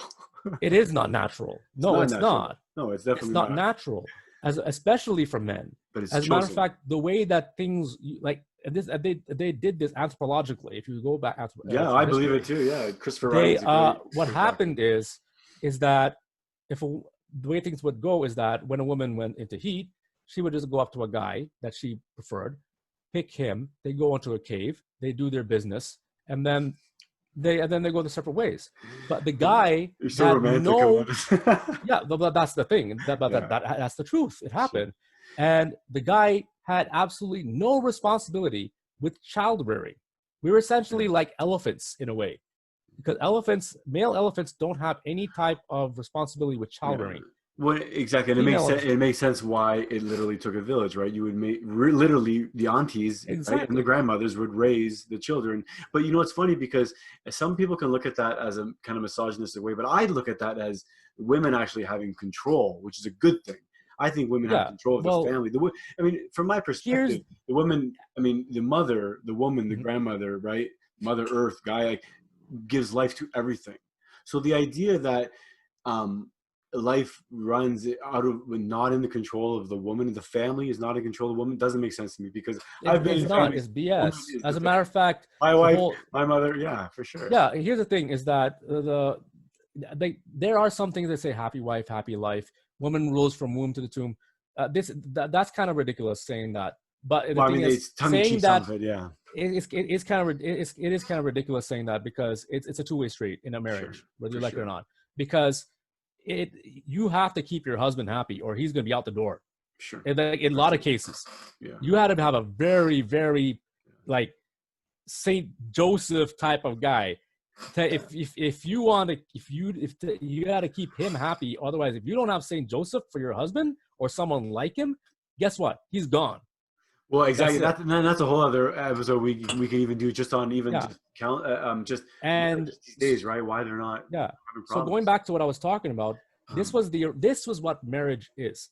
Okay, is that and if you look at this historically, that species such as Homo erectus, Homo habilis, most humans of those particular subspecies would reach full adult size at the age of 8 years old.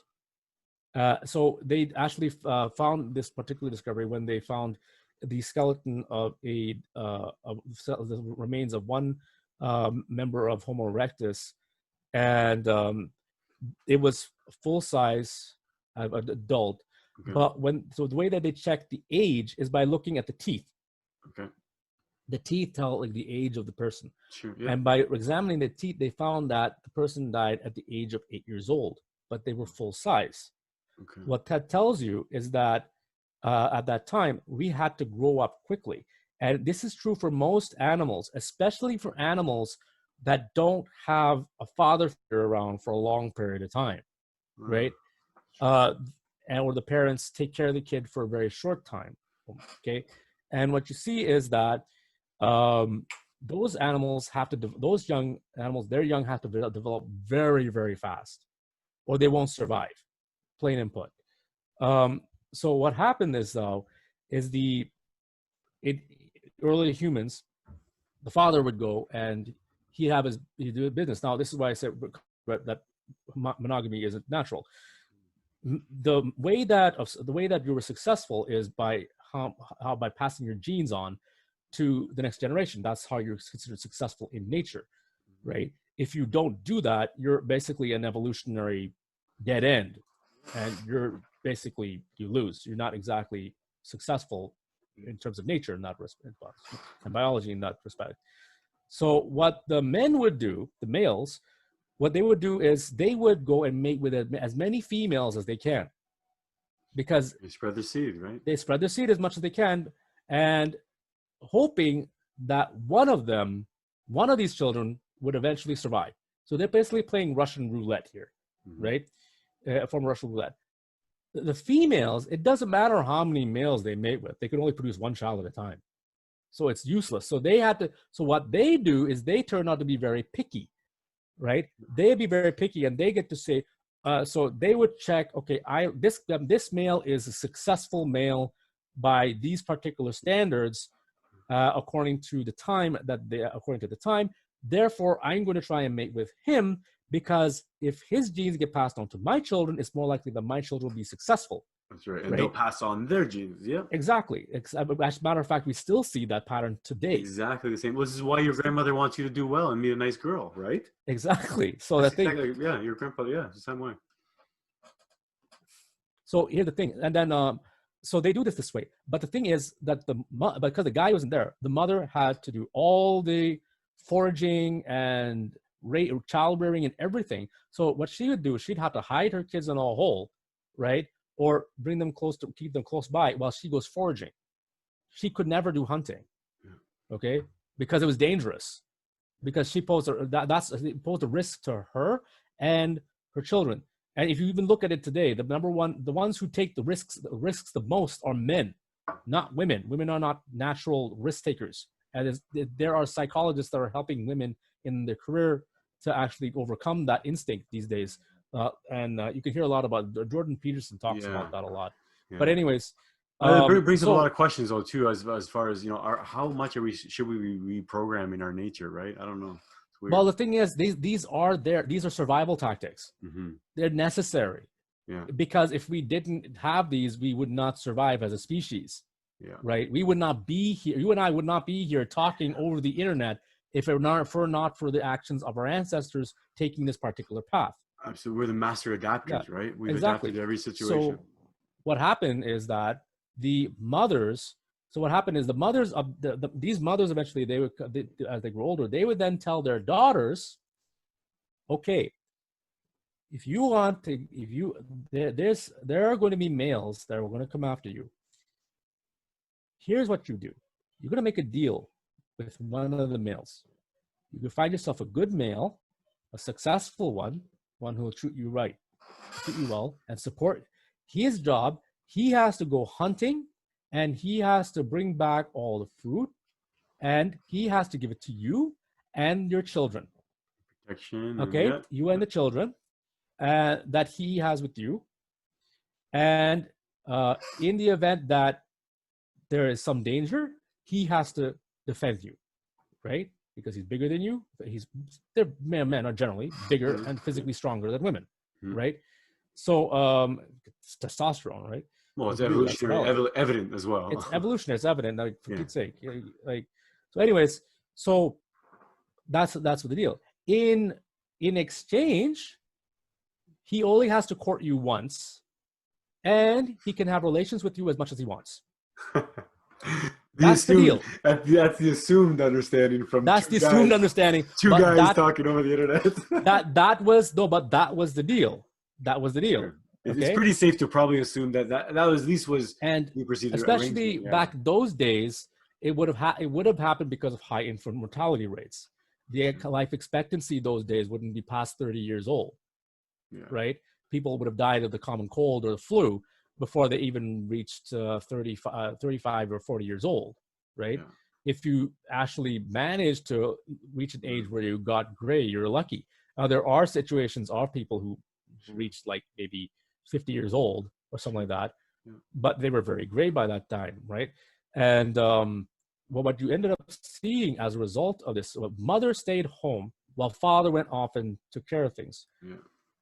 What happened is the children started staying with the parents longer, and they started and what happened is their childhood got extended out, and their adolescent period got extended out. This is over the course of thousands and thousands of years, right? So development got dragged out, essentially. It got dragged out, exactly. Yeah. And the cognitive development of the children improved. And so they became more intelligent. The boys also started to benefit from learning all the skills from their father. They didn't have to learn them from scratch anymore. Father taught them all the skills they needed to do. And they would imprint on not only imprint on their mom, they'd be imprinting on their mom. The girls would follow the skills that their mother gave them, because now the mom could stay home and teach them that what they needed to be successful. And then they would imprint on their dad to see who was a suitable parent, who would be a suitable mate. And if you look even to this day, a lot of boys go after girls that are like their mom. Sure. And a lot of girls go after men that are like their fathers. It makes so much sense too, from an evolutionary, right? If your image of a good mom, right, or a good dad, or a good husband, or a good wife, is going to be what you see every day. Of course. Exactly. It's only natural, and it's only natural that's what it was when we were cavemen, as well. Mm-hmm. And that's why you have cases where where the father is not present, right? Where you have statistically have a higher rate of boys becoming delinquents, committing crimes, going on drugs, girls becoming more likely to be promiscuous, more like, because in the girls' case, that what they're lacking from their father, because we're evolved for this, right? So what they're lacking for that position of their father, they start to look for in other men. And that's when they become vulnerable, because these guys will take advantage of them because they don't know what to expect, right? Or early. It's not typically, it's not as much with situations where the father died and as opposed to a divorce case, because in the divorce case, oh, daddy left me, right? In the when he died, daddy died, right? Yeah. So like my wife, she's a semi-orphan, right? Yeah. Now here's the problem: they don't learn how to treat their husband, which is a problem, right?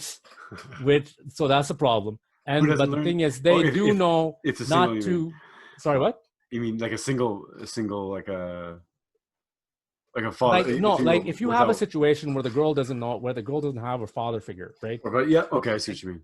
Now, in most cases, like my wife was lucky because she had uncles who stepped in. Sure. Right. She had a large family, very close knit. She had uncles who stepped in. She had her older brother to step in, step up. So her older brother was a teenager when her father died. She was only 6. But I see what you're saying. Like hypothetically, yeah, you're right. It's these situations happen where it's like if you don't have that, and then you look for potentially you could look for something else, right? Oh, yeah. Now, so I think like you were saying earlier, the answer would be then.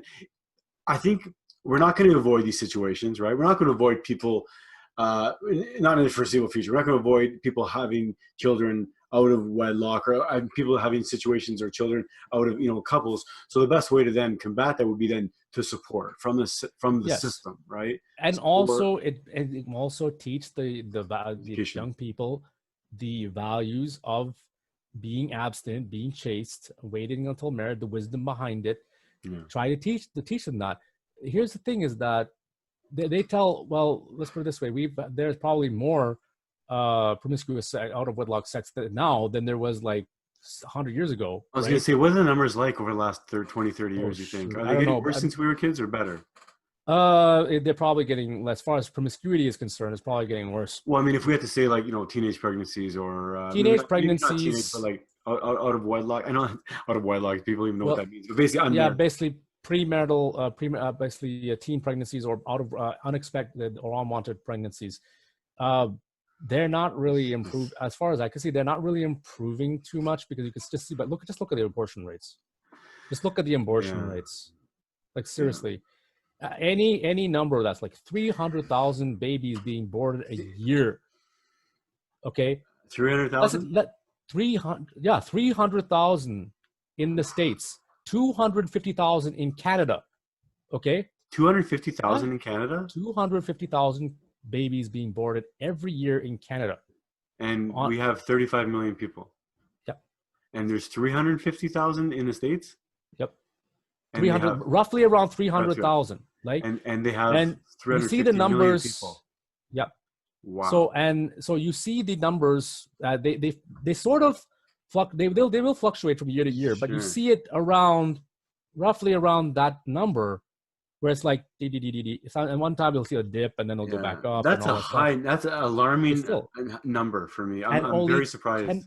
So out of that, only 10% is due, and even out of that, only 10% is due to rape and incest, which means only 10% was non-consensual. All the rest are consensual. Yeah. All the rest. So that means only 3,000 were non-consensual. While, what is it? If we talk in the States, the talk say this is 300,000. So that means 293,000 abortions were all due to out of wedlock consensual sexual relations, not rape. Yeah, it was basically that's such a touchy subject.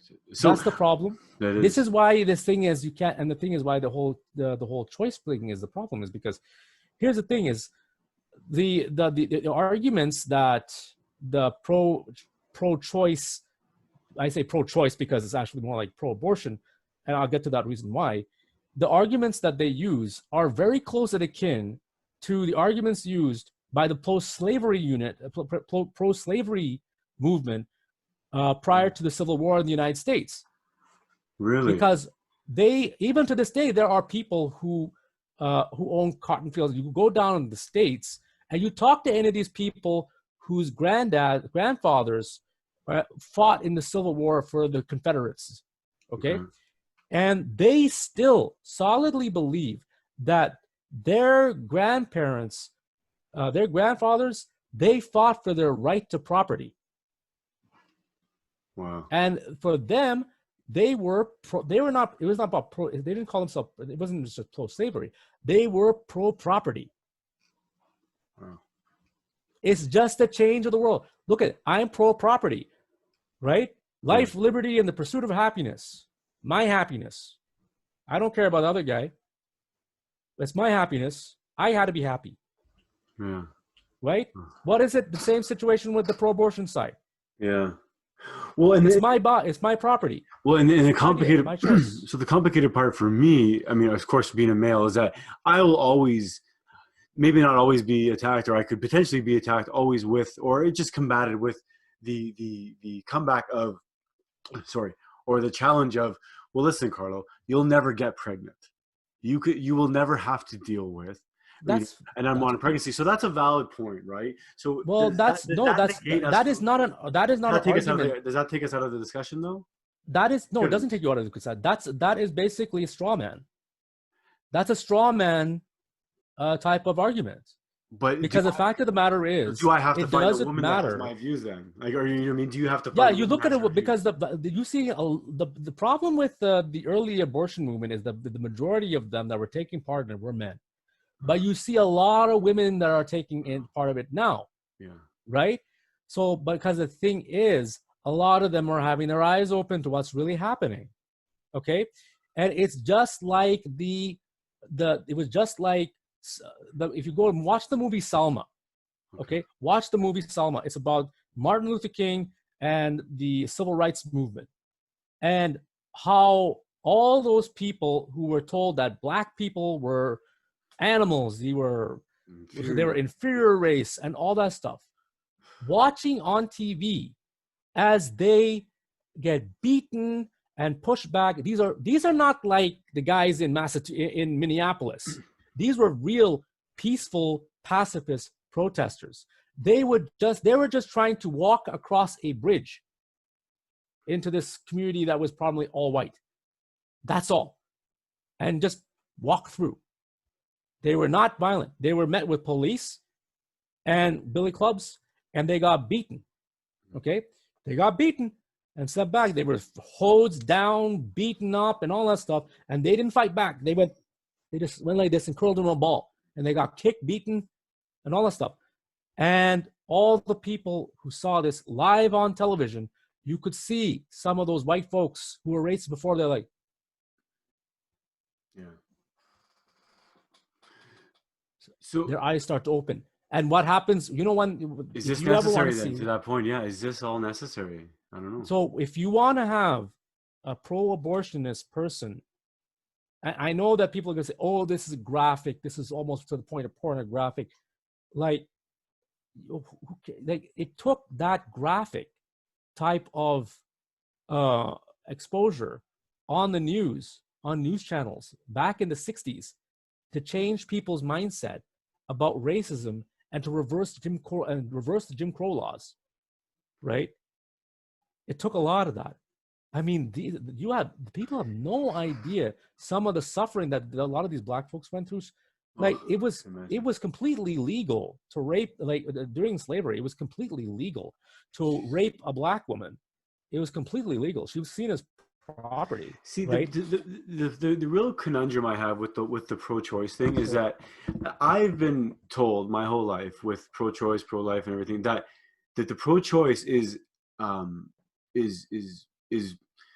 more righteous choice for women because it gives women more rights and more power. How is that confused? Because that's confusing to me. Well, because you tell me, how is it? I do believe that as well, really? On one hand, but I'm not sure. So, well, okay, let's put it this way: would you have a vasectomy? Yeah. Okay, let's put it that way. Yeah. Okay, that's the thing. So here's the thing: would you choose to have a vasectomy or not? I'll tell you, 9 times out of 10, most guys will not choose to have a vasectomy or alter anything to do with their reproductive system. Yeah. So why the heck should women have to alter their reproductive systems? Okay, so you are taking. You mean to prevent? Wait, sure. You mean no? I'm talking about. Here's the thing: abortions can cause. Here's the thing: abortions are not 100% safe. There are situations where you can have infections, like any procedure, right? Absolutely. Any procedure. But no. But here's the thing: but these are complications to the point where you can never have a child again. Yeah. Right. Yeah, of course. It's a risk. It's a risk in it. It is a risk, and there's a lot of them that you can't have a child again. Mm. So it's and the thing is, basically, you're telling a woman, by telling these women, it's like, let's say you have a person with a heart problem, or not a heart problem, someone with a completely healthy heart, okay, right? It's like going to the doctor and telling them, "Hey doc, I'm completely healthy. I want you to give me a drug or do some sort of procedure that's going to make my heart stop working properly, or stop working properly." Yeah. They're doing the same thing with women's uteruses, with their ovaries, their reproductive systems. Yeah. So that's what they're doing. So I guess it's that begs another question then. So you don't think that we have control over that? We shouldn't have control over that. We shouldn't be forcing. This is where the Catholic Church has the best situation with natural family planning. It's because of the fact, first of all, most of the time, natural family planning is supposed to be done within marriage. And anytime, if you're going to have any type of sexual relations, it should be within a committed relationship. See, but this is the problem. If we've established that it's not natural, right? But they established what's not natural. Established that monogamy is not even natural. So now monogamy. But here's the thing: monogamy. No. Okay, family planning, natural family planning is what it means is you're following the woman's natural processes. Yes. Yeah. So that is natural. Okay, monogamy is not natural. No, it's not. But we agree to live in it. Here's the thing, though. Like I said, marriage is a woman's contract. It's a female construct. But I think that those interlinked is the problem. Is part of the problem, right?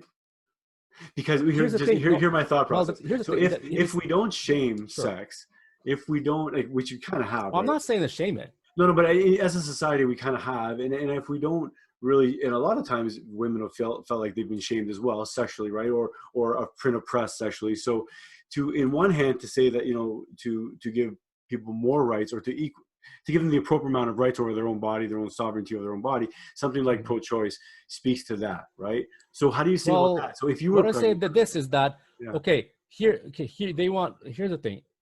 A woman opening her legs to a man is basically like saying, "I'm ready to have a baby with you." Well, I mean, they may not say it directly. The problem with that, that's the responsibility that comes with sex. But the problem with that is that's your one guy's. Okay, but the problem is just because I know I'm going to get people going to say, "Hey, what are you talking about? This one guy, what does he mean?" So then you don't do it. That's foolishness. But how can you? Speak as a woman? How can you speak as a woman though? Right? Like I can't. Here's the thing: my mother could speak as a woman, and she used to say that. My grandmother could speak as a woman. My sister could speak as a woman. Does it lose? I've got so many females. Okay. And here's the thing: women make up 2/3 of the world's population. Men make up 1/3. Okay. We're taught by women. So the thing is, there's another biological reason for that too, right? It's so that we can procreate more, right? Because typically, if you had one male with 2 females, you could end up with more kids. The species that are spreading more. So that's essentially why you have 2 women for every man, so to speak, right? Yeah, on a worldwide basis, right? So if you do things naturally. So the thing is this: girls have to be wise. They have to be smart. They have to use their head. A woman's strongest point is this. And what's happening is they're being brainwashed to be foolish, to be stupid, to make the wrong decisions. And guess who's the ones who are teaching them this? Planned Parenthood, organizations like Planned Parenthood, because they make hand over fist on abortions. And People drugs, drugs, men who don't want to commit to marriage because of their natural situation, their natural instinct to procreate with as many females as this they plays can. perfectly into the natural. It's terrible. Yes. So they want to basically have as many girls as they want. And so what do? They swoon girls, they make them look nice, they make them feel good. And then now here's the thing. Here's even guys would even buy birth control for his girlfriend or condoms. Yeah, exactly. He'll buy. I'm pro-life. I'm a feminist. I'm for women. Here's birth control. Yeah. Am I gonna have a vasectomy? Am I gonna wear a condom? No. Here, you use this. That's like, give me a break. Yeah, right? No, it's complicated. I would rather go with a girl. Here's the thing. In my case, like if I had sex outside of marriage with a girl, I would do it when I'm ready to have kids. I have a job. I told my ex-girlfriends that I want to know. Yeah. I want to take care of that kid. That's what a man would do that's what you do right by her. That's doing right by a woman. That's giving a woman her right to do that. So if she wants to do that with you, okay, well, guys, if you really are good men, honorable men, then if you're real men, you're going to be able to live for your actions. If you're not, you're just a boy. So, right? That's a good point. That leads me to this question then. What happened, or did society all of a sudden just decide that they're going to subconsciously promote a single family? If you think about this almost sounds like this was engineered. The idea of, well, since we're maybe losing the battle of people getting divorced, let's just encourage people to be single, because there's no shame in being single these days. There's not to say that I think that it's shame at all, and I'm not casting shame on anybody for anybody's choices or even just situations, because life happens. But there's no shame, right? Nor should there be shame in having children without marriages or whatever. But at the same time, when maybe the shame was removed, it wasn't replaced with more support. No, but the thing is, here's the thing. At least like because years ago, it was a few hundred years ago, if you had a woman who was a widow, or even to this day, right, even a woman who was a widow, or a guy, or a man, or basically her husband left her for whatever reason, right?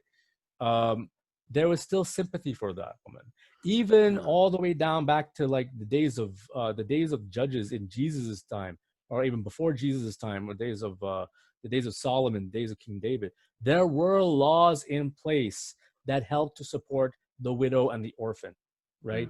Because those days, like if you were a woman and you had no man in your life, no grown man in your life, you were destitute.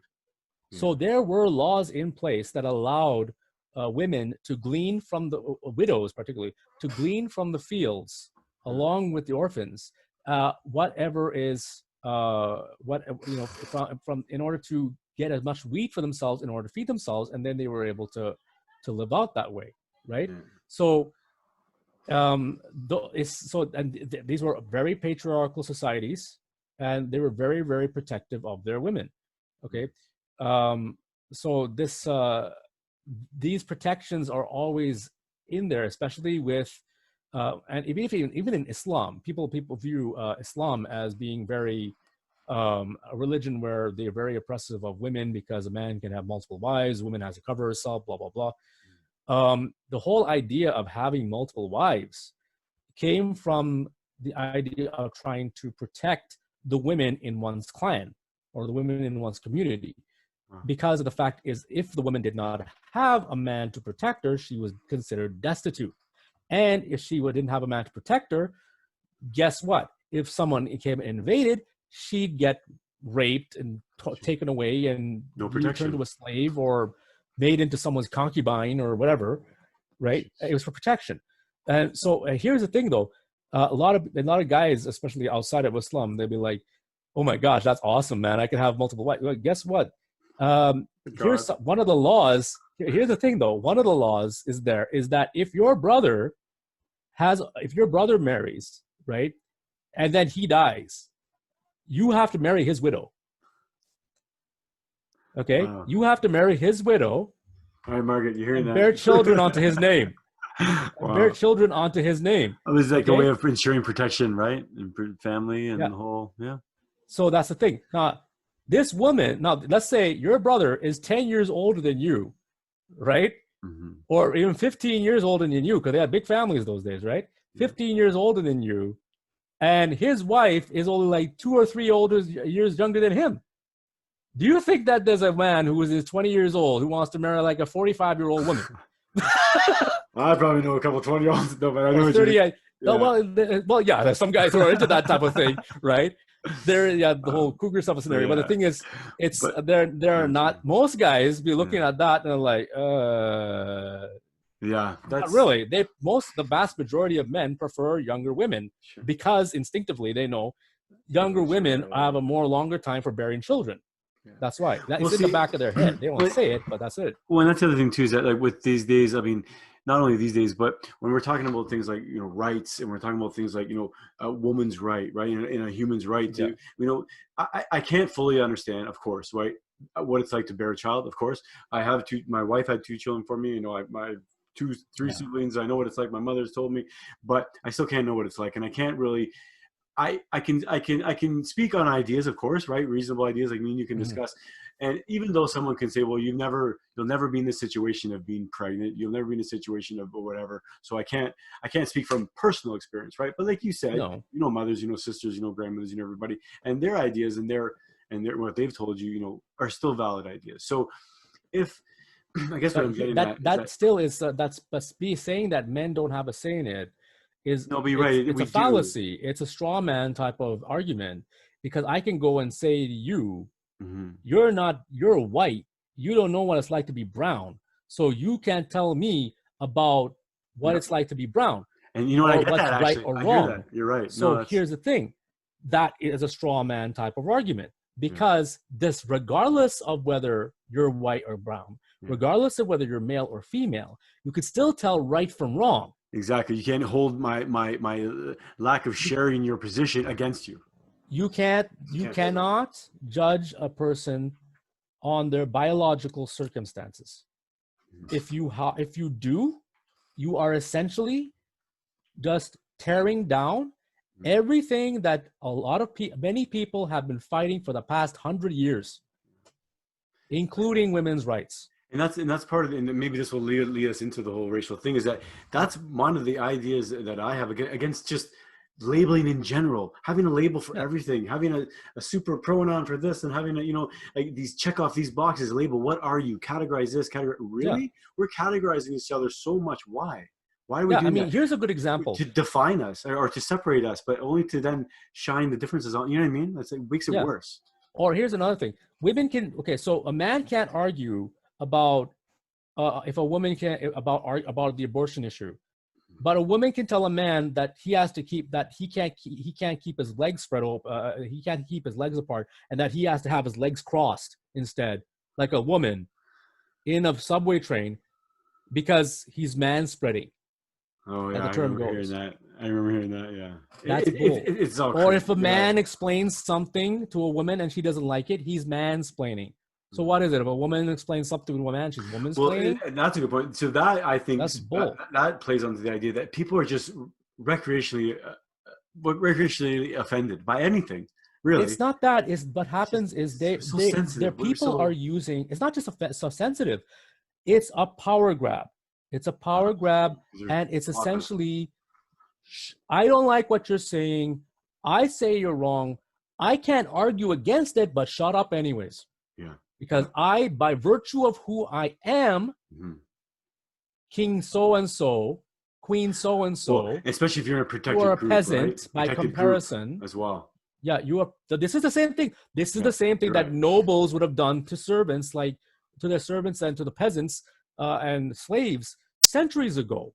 Yeah. I am in this position by my birth. Therefore, it is my God-given right Yeah. to be able to dictate to you what morality is, without question. Yeah. Without question. So that is what. Now, here's the thing: feminism, up until like second wave feminism, it had its purposes. Yeah, it has its practical purposes. But third wave and fourth wave feminism, have absolutely no real purpose at all. They are fighting a fight that doesn't need to be fought. I don't even know. I don't even. There's no enemy. I mean, as far as I'm concerned, the fight, there's still going to be a fight for. Sorry, what I'm going to say is, if there is still a fight for equality as far as pay and stuff like that, and even that itself is very cloudy. It's illegal. I know that's very cloudy. You're right. It is illegal, but even if it's a cultural kind of a thing in a business, I understand that. But you're right. I'm not sure what. I'm not sure where they're going for this, though. If you're talking, okay, let's go. I can talk the gender wage gap. Yeah. You want to talk about the gender wage gap? They've proven that the gender wage gap has to do with the choices of job positions that people take and whether or not they're more likely to ask for a raise. The vast majority of, and here's the thing, the big difference between men and women, and here it goes back to our evolutionary situation. This is biology. So women, for the longest time, have always wanted to have talked about balancing between work and family, right? To this day, because they're always talking about the family. My wife, still to this day, tells me that I need more balance between my work and my family. Even to this day. Here's the problem. Men don't have that. Men specialize. We're focused. Men are not like women at all. In the way we think, we're quite different. Very different, yeah, sure. Okay. Men are women. If you look at women, they're from head to toe. Even their brains are, and I know people are not gonna like me to say that, but biologically speaking, from a biological standpoint, it doesn't matter what their rhetoric is. They are built for bearing and raising children, from head to toe. There's no doubt about it. Their brains. They're the best ones equipped for it. Absolutely. They're the best ones who are equipped for it. Absolutely. I'm sorry. Even their brains, they understand. Well, your brain controls your body, so of course, yeah. Your brain controls your body, and the women's brains. Women are more attuned to things like. First, women have a more acute sense of smell. Why is this? Sure. Because evolutionary. This evolved evolutionary. This is an evolutionary trait that came out particularly for women, because women were the ones who were doing foraging the most. I can believe it. So how do you find out what's good and what's not? Taste, smell, yeah, absolutely. They smell it. That's why they have such a heightened smell compared to men. You tell a guy to do the same thing, I don't see anything different. Smells good. Geez. Oh, just ask the guy if his shirt's okay. Yeah, it's good. Tell the woman to smell. Oh my God, that's funny. That's funny you said that. Well, you're right. It's just right? These kind of protective traits, right? Yeah, which is also why women are more fastidious than men, right? Because of that scent smell. It makes Another sense thing also is language. Strength and about strength. Yeah, for sure. Yeah, women have certain traits that men don't have, and women have traits that women don't have. They put together. You put that together, and you have a success story for our species. Yeah, we're different sides of the coin, right? And that's why you bring us together. You end up with a baby, right? And then you have success, and then you successful procreate. The species come on. If you think about it from a biological, sorry, yeah, go ahead, please. So here's the thing. So another thing that women have is language. Okay, women, if you look at the part of the brain that has to do with language, in a woman's brain for language is very, very, is far more developed than men, way more developed than men. The same goes for when it comes to emotional ways of thinking, right? It's far more developed in them. Now, why? If I had to guess, they kept the family together. It was a necessity. No, why would they want? Why would they want that trait? Here's the thing: humans are one species that has the most advanced form of language in the animal kingdom. Yeah, that's one of the things that makes us special. They don't. In chimps, it's very simplistic, right? If you look at chimps, but in humans, it's very complex, and that's so that we can communicate better. And also over long terms, over generations too. Yeah. This gives us an evolutionary advantage, and this is passed down from mother to daughter. Yeah. And why is it from mother to daughter? Because mom's the one who spends the most time with baby. Yeah. Who's the first one talking to you for the year straight? It's your mom. Absolutely. Right. Who's the first voice that you hear when you're inside her womb? Mom. Right. She's the first one. Oh Ask yeah. guys to open up. Yeah. Ask how many guys will open up to their feelings, and they'd be like, Well, exactly. And let's make sure that this doesn't get missed. I absolutely agree, and you can't say this enough. The importance and my value that I put on women and mothers and grandmothers, and yes. oh my God, like it's never a question in my mind, their value. It's never a question of Oh my yeah. never This is never. not a It's put down. no It's a no. These are value. all exactly. These are all why they're great, why they're so important, why Exactly. we, This is why we yeah, need this. We absolutely. need this as a species. Yeah. We need this. So If my we question. don't have that, there's a breakdown So my in the question is development of children. so my question is what's happening to us as a species now? So I want to get to the So race stuff after, but what's yeah, happening to us as a here's species as a because species. of the idea that we are essentially really supporting a new type of species that doesn't live in pairs anymore. This is new Well, for not humans. really. The No? thing is, we still live in pairs. And the thing is, if you look, if you go Or is back to this the a transition stats, period? Are we changing? I don't think we're changing that much because the thing is, as far as human evolution is concerned, what scientists has found is human brains are changing, but they're not changing in terms of how we reproduce and how we are raised. It is changing particularly in higher IQs. For instance, if you take someone from 1980, for the 1980s, born in the 1980s, and you do an IQ test for them, and then you take the same test and give it to someone born in the 1960s, you will see that the person from the 1980s has a higher IQ, will do better on the same test than person on the person from the 1960s. As a matter of fact, General IQ intelligence is gone. tests, Yeah. yeah, IQ tests have been purposely made to be more difficult as time has gone on in order to keep a certain standard To up to counteract the par. bias from the kind of So, yeah, acquired so knowledge, right? Yeah. exactly. So the bias is based upon the current level of intelligence of our species at Wow. that particular time. The species it's not the same as it would be like 100 years ago, right? They would not have the same level of intelligence as we do. They could still have the same level of, they could still may have the same level of wisdom or even better wisdom than we have now. But in terms of rationale, in terms for the gain of knowledge, it's totally different, right? Wow. So there are some trade-offs because you still get a lot of people these days who are utter fools. They're very knowledgeable, but they're utter Yeah. fools Oh, compared to our ancestors, that's right? true. And because they're completely disregarding the lessons of the past because it's old. Yeah. Oh, yeah. It's We're good. new, we're young, we're in the advance. Well, who the heck taught you all that stuff, Exactly. Yeah. We right? some people tell people to think that we were born all yesterday as a species. No, we're old. We're No, old. We are the best. And that's the other thing. We are a product of evolution. We are a yes, product of our like we're the culmination, right, of of everything that our societies and our cultures have learned, right? And that's why exactly. this is why sometimes from a health perspective, I just want to touch on it from a health perspective.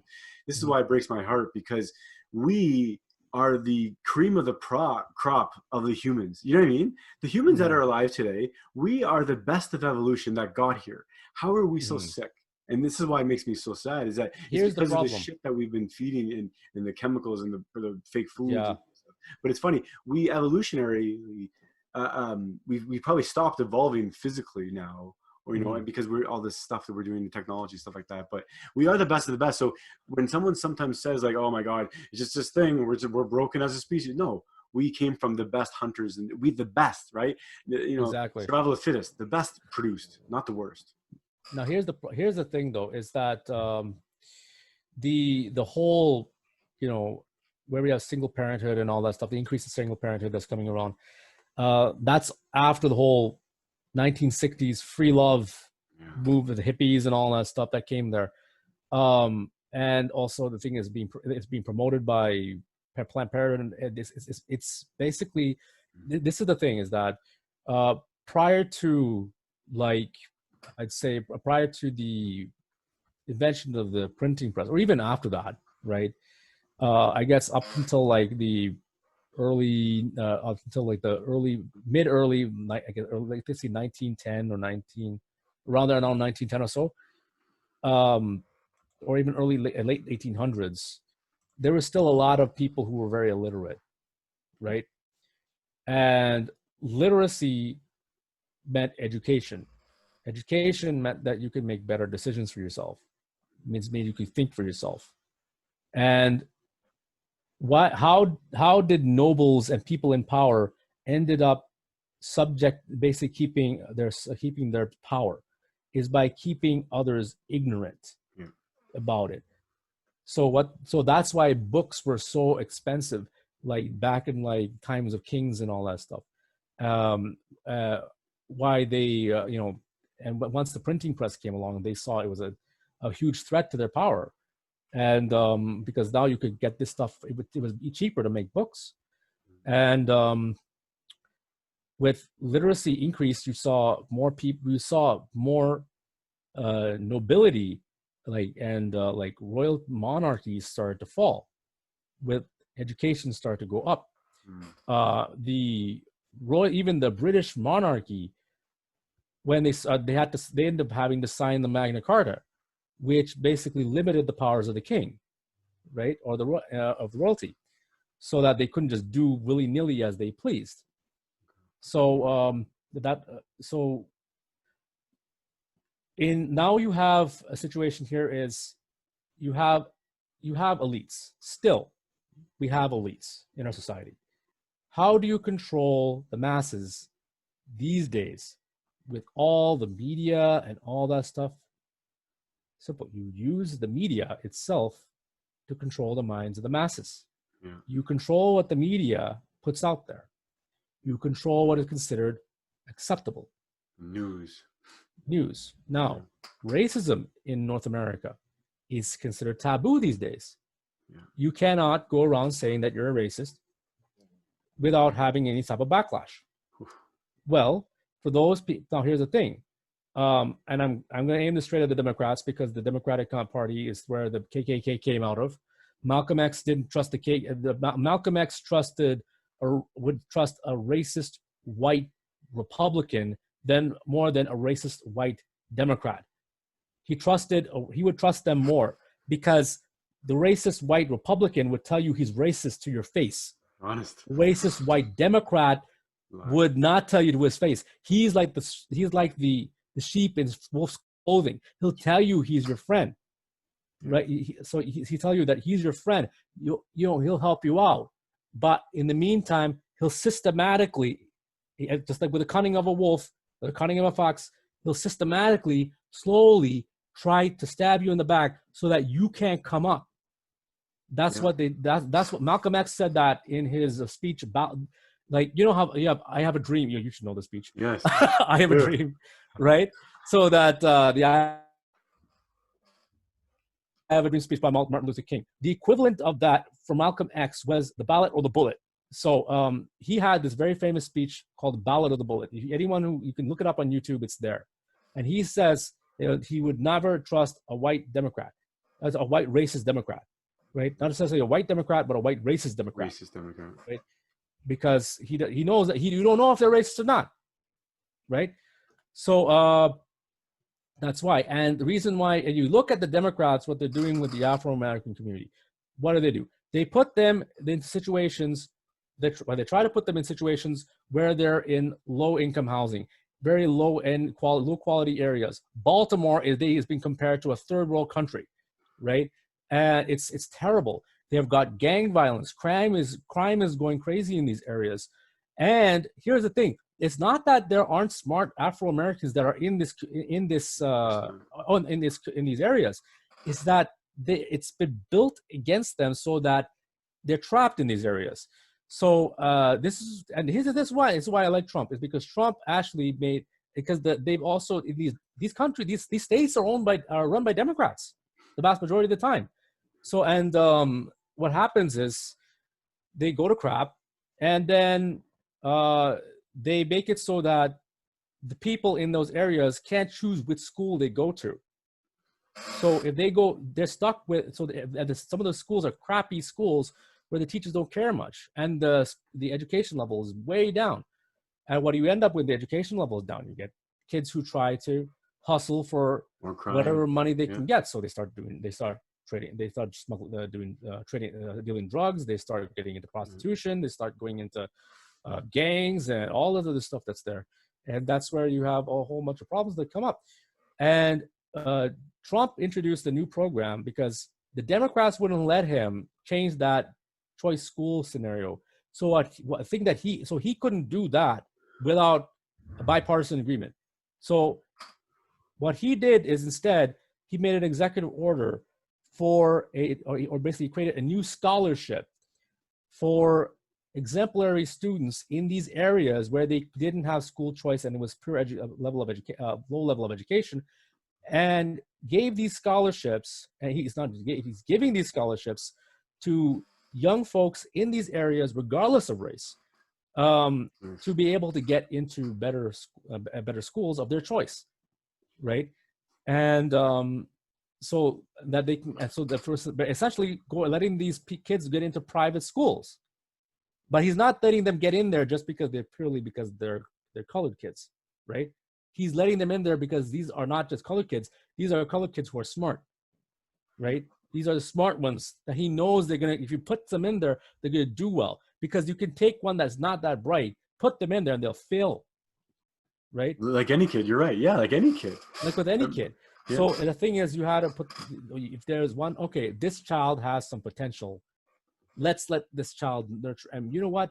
That maybe that child one day will come back to their community, because they're still in the community. They're still living in the same community. They're going to come back and they're going to support the community and bring the community up, right? Yeah. He's putting giving businesses incentives in these areas where, in order so that they will stay there for a good 10 years, so that the people will get jobs. And when the people get jobs, they get income. They're able to support themselves. He's taken them off of food stamps, so they become independent. Yeah. Because what happens is when you're on food stamps and the government's giving you food stamps, who are you going to vote for? The ones who's giving you food stamps. And the Dems are the ones who are giving the food stamps.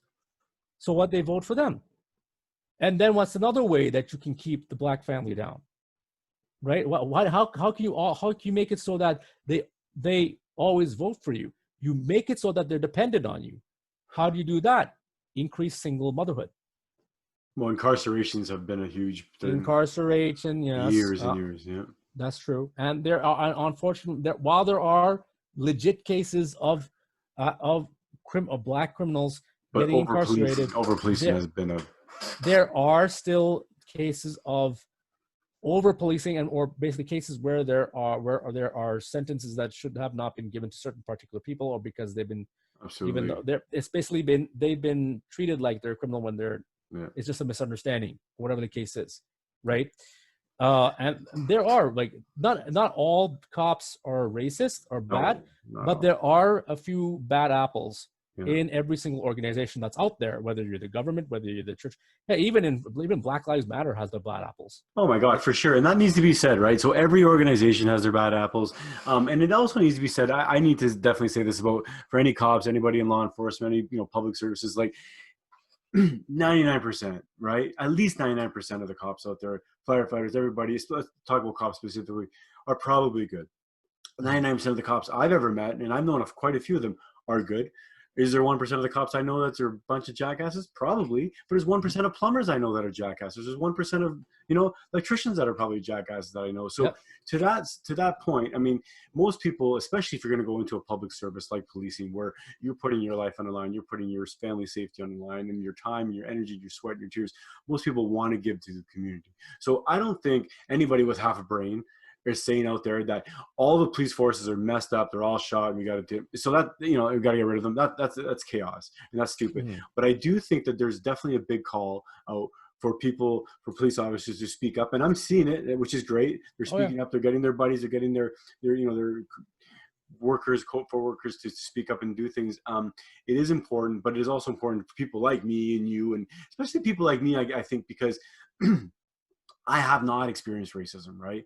So, but I still need to denounce it. Still need to say that I know it's wrong, even though Yeah, it's not obvious exactly. that I deal with it, right? It's terrible, right? But at Hey, the there are same time, colored kids who have never experienced racism. I can say some of my exactly, cousins, yeah, mama, they've never experienced, even if they're colored, they've never just experienced fortunate, racism in their right? life. Yeah, fortunate. There are a lot, and here's the thing: a lot. I have seen this, unfortunately.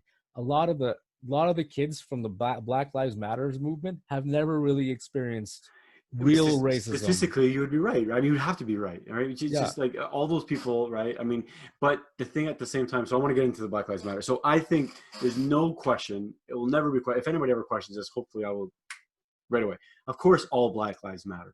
All white lives matter. All lives matter. Yeah. All lives matter, right? And Yes. specifically, I do understand as well that this is a time to focus on the fact that specifically Black lives matter. Yes, I understand, because this is another example of where someone or some people Mhm. did not think Black lives mattered, right? So to that extent, I do think that this is not only just a timing thing, but this is a great example to remind people, right, that Black Lives Matter. And that's why I think sometimes this can get confusing with was everybody's lives matter or Black Lives Matter? Well, of course, everybody's lives matter, right? But Yes, but here's the issue with the Black Lives Matter movement. Okay, the whole movement, it's hijacked. It's it's like hard. the thing is, it's hijacked. They are not. This is not Martin Luther King's movement. No. This is not. They're. It's all. And the thing is, if they, I wouldn't be surprised if they got a little bit of Antifa in the mix. Okay, because you're These days also you don't going know, during. right? That's the Yeah, problem. and here's the thing. I don't know if you know about this. There is a movement going saying that Black people can't be racist. Can't be racist? Can't. Why? Black people can do anything they Because want, they just like have anybody else. everyone can be racist and Black people can be Of racist, course. because I know I've experienced racism from Black folks myself. Of Okay, course. Yeah. am I going to say that every single Black person is racist by default because they're Black? No, because I know a lot of Black folks who are good friends of mine. Every And time you say all people anything, you're wrong, mhm, right? that's why I'm saying all Yeah. lives. That's what I will go with. All lives matter. Because here's the thing: is that they're saying that all Black people can't be racist because they're redefining racism, which is bullcrap. Oh, Okay, to yeah. I mean can't agree with that that. racism is a prejudice against a race which does not have systemic power. That's Okay, racism only. that's only form of racism. Okay, how about the racism that's not being done in South Africa, where white farmers are being killed and have kicked off their land by Blacks who are having systemic power, which they do. This is post-apartheid, right? Yeah. So they have that, and they have Black leaders and all that stuff. The whites are the minority, and they are the most vulnerable. I know this because I know a couple of people who are from South Africa. They are white, Mm-hmm. and I've known people who are Black who are from South Africa, Yeah. and the whites live in fear. Because they Yeah. don't know, and even in Zimbabwe, same thing, because they live in fear that they're going to be thrown off their homes. Yeah. And this is not the people who invaded. These are not the people who were there doing apartheid. These are folks that were never even born Yeah. around when apartheid was there. Ancestors. Yeah. These are the descendants of these people who have done absolutely nothing wrong. You can't blame their ancestors for what they did, Mm-hmm. right? So So now let's focus really let's I guess switch gears to the Minnesota thing. So the Minnesota thing. Here's the thing. George Floyd, right? Yeah, George Floyd. Now here's the Okay. thing. George Floyd is a pacifist guy, as far as I can tell. So from the one video that we have, what we know there is, from what he said, there was a lot of gang violence going around in his area. Okay. So, I mean, he wouldn't say that if there wasn't. Mm-hmm. So that tells you something. The Well, guy it's a dangerous area. The guy was an aspiring rapper.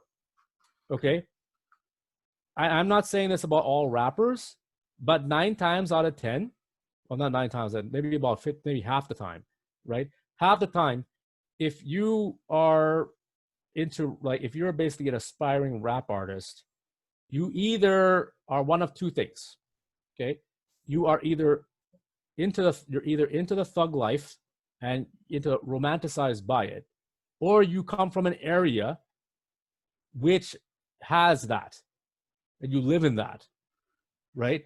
You may not be a thug or a gangster yourself, but that is, unfortunately, if you look at they call it gangster rap for a reason, right? But let's put a peg in the sand here for a second. So you're not. There's no. First of all, there's no justification for this guy's death. No justification. No, there's no justification for this guy's death. So we can't really say whether or not it was due to racism at all, because it could be that it was due to racism. Well, and that's the problem. It's come out a little bit that this guy's got a rap sheet apparently of some other racial, very bad things he's done, and things have been got off on. So it's probably safe to assume that this guy may be a racist, right? So then the other question is: Does every time a racist do something bad against another race, is it a racist act, or does it even matter? It shouldn't. It's murder's murder. Murder's murder, right? It doesn't matter. So this guy, I've dealt with people who are racist straight to my face, who told me that there's one guy I know back in Sault Ste. Marie when I was in university. He was a manufacturing engineering degree major. I was a computer engineering major. He started talking about me. He said the solution to all the world's problems is to bomb Africa and Asia, and South America. That's the solution. I'm like, well, what about Europe? Oh no, man, that's my country. You don't touch that. Those are my people. I'm like, okay, yeah, freaking, like, dude, that's like really racist. I know, I'm a racist. But here, I can trust that guy that he's racist. I know he's racist. He's honest racist. Yeah. But the thing is, he honestly would say, yeah, I'm racist, but I never hurt anybody. Yeah. Right? I've never hurt anybody. I got my beliefs. I got my views. Yeah. But it goes, that's it. Well, right? Maybe it also speaks to the idea that, is it okay? Because racism isn't just prejudice, obviously, right? But, and it also entwines prejudice, but is it okay to be prejudiced? I mean, it's your right to be prejudiced. It's your right. Prejudice comes from...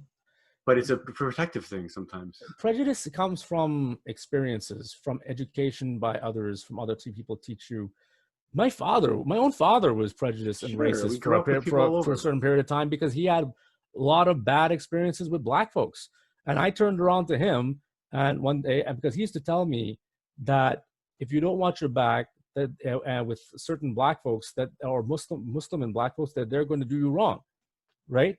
And I told him that because because he comes from Sri Lanka, it's a fairly homogenous society, even though they like to paint it, oh, we're multicultural. Well, racially, it's fairly homogenous. Okay. If you're an outsider looking in, from the inside looking around, they don't see it that way. Gotcha. Right? It's just like someone who's not European looking at Europe and looking down on Western Europe, looking in. The Italians, the French, and the Brits see themselves as different, but to an Asian, you don't. Yeah, right? Exactly. And the same thing. So, like, they look at an Indian, a Sri Lankan, and an Indian, Sri Lankan, a Pakistani, and Bangladeshi. We all look the same to them, right? And they're like one ethnicity. You look at a person from Zimbabwe, South Africa, and another place. They all look the same to them, right? To someone else. If a person from Zimbabwe may not like the person from South Africa, right? Or even in Nigeria, there are groups that hate each other to the point that they'll kill each other. Yeah. Right. So I think certain ethnic groups. So to that point, I mean, even growing up in Sault Ste. Marie, perfect example is that there's a lot of Italians, right? There's Italians from the northern tip, to the southern tip, and they each have their rivalries and everything, right? One's the Calabrese better than the Abruzzo is better, you know what I mean? So to that point, you're right, and it's not necessarily a racist, but it's almost like a micro racism, not even a racist. Yeah, it's a form of prejudice. Yeah, but the thing is, it is a form of prejudice. And the thing is, it's usually due to a bad experience that one person has had, and then they educate their young that this is the truth about that particular group of people, and you must judge them accordingly at face value, which is ridiculous. Yeah. That removes individuality and humanity from the individual. Exactly. We need to be able, as the old saying goes, don't judge a book by its cover. Exactly. And sometimes I think that the far left is actually doing that by segregating us and labeling us and putting labels on everyone. They are no different from the KKK. I'm sorry to say, they are no different from the Nazis. They say that they're fighting Nazis, but they're doing exactly what the Nazis did. It's crazy. They're saying that they're fighting against people like the KKK, but they're doing exactly like the KKK did. What did the KKK want? Segregation. Yeah. They wanted to get rid of people that didn't agree with them. Yeah. Well, and it goes back to this whole shutting out people, canceling them, or exactly. just deplatforming people. Like, holy shit, deplatforming people, right? That's a problem. So the thing is that they don't. These are the type of people they don't like when you say something with logic and reason. Yeah. With true logic, reason, and with facts to back it up. Yeah. That they're wrong.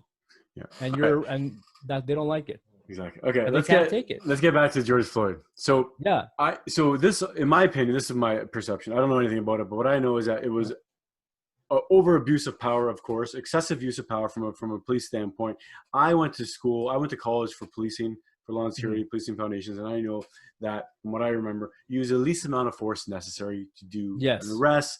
The least amount of force. You know, people say I use much amount of force, but it is the least amount of force necessary to perform an action, to handcuff or whatever. Yes. This guy was on his neck for like 8 minutes, I think. Other people around him. Absolutely, in my opinion, murder, manslaughter. I don't know what the definite, but it's definitely wrongful death caused by this man. So maybe it's murder, right? And the thing is, what he was being charged for was for being in possession of a counterfeit $20 bill. And allegedly, see, this is something that people forget as well. People say, "Oh my God, they shouldn't have riots, or they shouldn't have." Let's back up.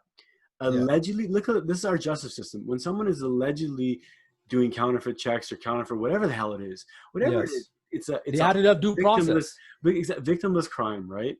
Yeah, that is taken with the amount of force that was displayed on that. No, that's not absolutely ridiculous. Oh, it's crazy. Because if that guy gets away, he's not really any harm to anybody. No, exactly. Okay, he may. Okay, there's a business that's going, or somebody's going to lose $20. They're not. Yeah, they'll lose out. But the thing is, they're not losing their life, or they're not having harmed themselves. Exactly. Is that as so? Should they have cuffed him? Yeah, sure, they should have cuffed him.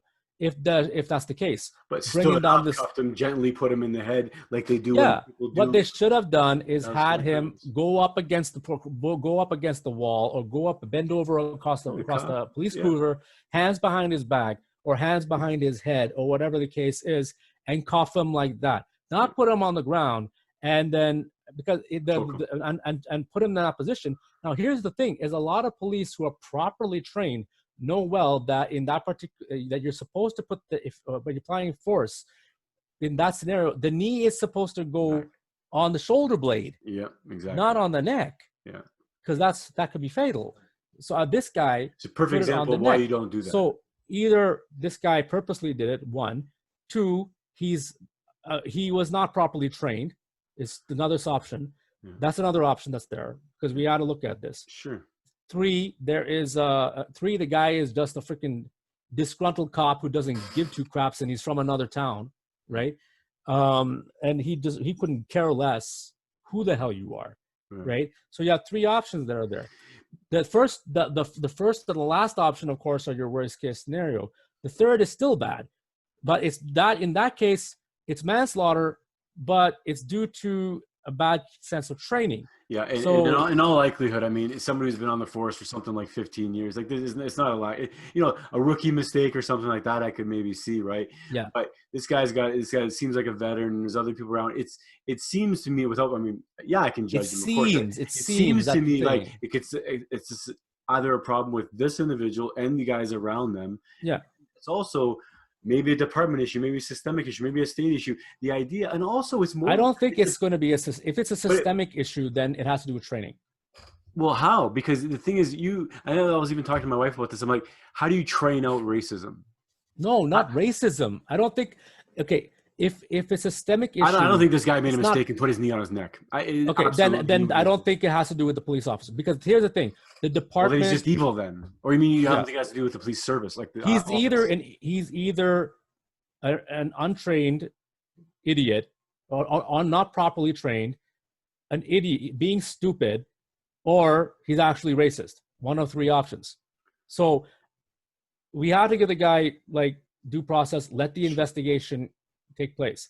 if the guy is if the guy's arrested, now he has been tried and all that stuff. He's arrested. He has been tried and all that stuff. He has. Now the thing is, here's the thing. He has not been put in jail.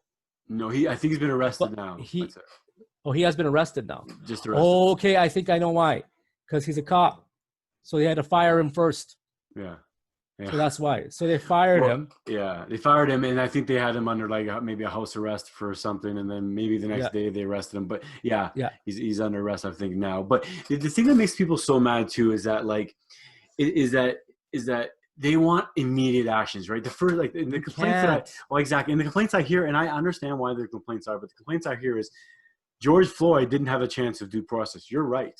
George Floyd was murdered, right? He didn't. But everybody who's murdered doesn't get their chance of due process, right? Exactly. So, that's why it's wrong. Exactly. And the fact that they fired this guy first, and people say, well, he's safe in his house. I understand that. You're angry because this guy is a murderer and he needs to get brought to justice. So now hopefully he's brought to justice, right?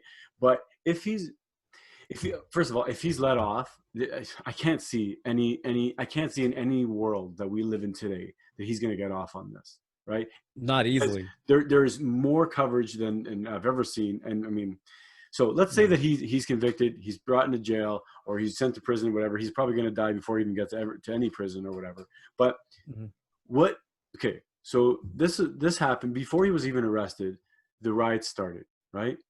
And no one knows where the riots started from officially. And this is the problem too, is that we live in a world right now where they really can be sabotage. You know, I mean, they could be whatever their cause, you know, these agents that have been paid to do this and that. So we never know where they're causing from. But riots are obviously not the answer. But what they do, and I think even Martin Luther King said that riots is the answer of the unheard voice or something. Well, protests. The thing is, here's the thing. Because if you protest and people don't listen. Sorry, just my thought. If you protest and people have, right? Kaepernick took a knee. A football player took a knee. Everybody gave him shit. Half the country fucking gave him shit for taking a knee. For God's sakes, that man, he's not even working anymore. I don't think he's working anymore. But I supported that, of course. But I was like, the least he could do is take a knee. You guys are giving shit on him. There's people dying in the streets, right? Yeah. And so that's that's type of protest is okay. Like that's good. Of course. But here's the problem with rioting. Do you understand why they're rioting? At least, I mean, if we don't think rioting is a good thing, you understand why? I don't think rioting is never a good thing. No. Regardless. And here's the problem with rioting: the vast majority of people who are in the riots are from out of town. They're not part of the community. But that's also what we're hearing. See, this is the world we live in. We're getting our news from the news. That's what happened. No, I mean, I knew for a fact. I was in Toronto during the G20, during the 2010 G20 summit. I was living in Toronto at that time. In preparation for the summit, they told everybody to stay home. Anyone who worked in the downtown area, you had to stay home. Okay. All of the rioters were coming from out of town. Really? And the people who were crying out, our streets, that's not their streets. They're not from Toronto. They're not Torontonians. They're not even, some of them are not even Canadian. They're coming from out of the country. So you've heard that this is happening in Minnesota too now? It's the same thing because the people from Minnesota, the people in the area specifically, where George Floyd was living, so they had riots there in St. Louis, right? Was it St. Louis? St. Louis something? St. Louis Park. Okay. In St. Louis Park, there were people who were from the community in that neighborhood who were linking arms in front of local stores and basically saying, "Please don't tear down our store. Don't break down the store. Really? Don't do this to our neighborhood." The rioters do this because they don't care. They go in, they smash the Target, they attack what's going to help by attacking a super Target? Yeah, it's ridiculous. They attacked a super Target. What does Target have to do with the Minnesota Police Department? Nothing. So this is even worse than it, because the people who are mourning, the people who are the local people, aren't causing this trouble. They're not burning. Why would they be burning No. down a block of theirs? The I people watched who for are, an hour last night where yeah, in Minneapolis, 3 police precincts were burning to the ground, and I watched the whole 2 strip malls burn and all this shit burn, and they're it's not crazy. locals, and some of them are not even black. Oh no! I mean, I saw every color. I saw every color. Everyone, the thing is, I didn't even see majority black. I'll be honest with you. and here's the problem is some of the chance that here's the thing, and this is the problem with this thing is why are the chants the same as the same chants that was back in 2010 in Toronto? How does that? Why are they chanting the same thing? What are they chanting? They're chanting like, whose streets are streets? Whose streets are streets? They chant the same thing. They're chanting, what does a police state look like? This is what a police state looks like, right? They're chanting those things. Canada, there's no police state in Canada. There's no police state in Ontario, or down in the U.S. There's no police state. So these are all false. It's false mentality. And what happens in these riot mob type of scenarios is there is a leader, and they're the stronger rioters, and they're the instigators. Yeah. And then everyone follows suit. Yep. Lemmings, we're just following. And because of the fact that here's the thing: when in a riot, normally in a normal situation, every person who caused damage in the city would be arrested by the police. Yeah. But here's the thing: in a riot, you actually have fewer arrests that occur than in normal situations.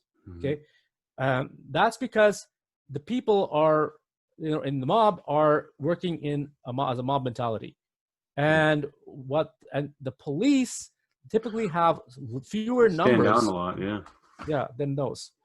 So that's why they're that's why they're like that. One second, Carlo, give me a second here. No problem.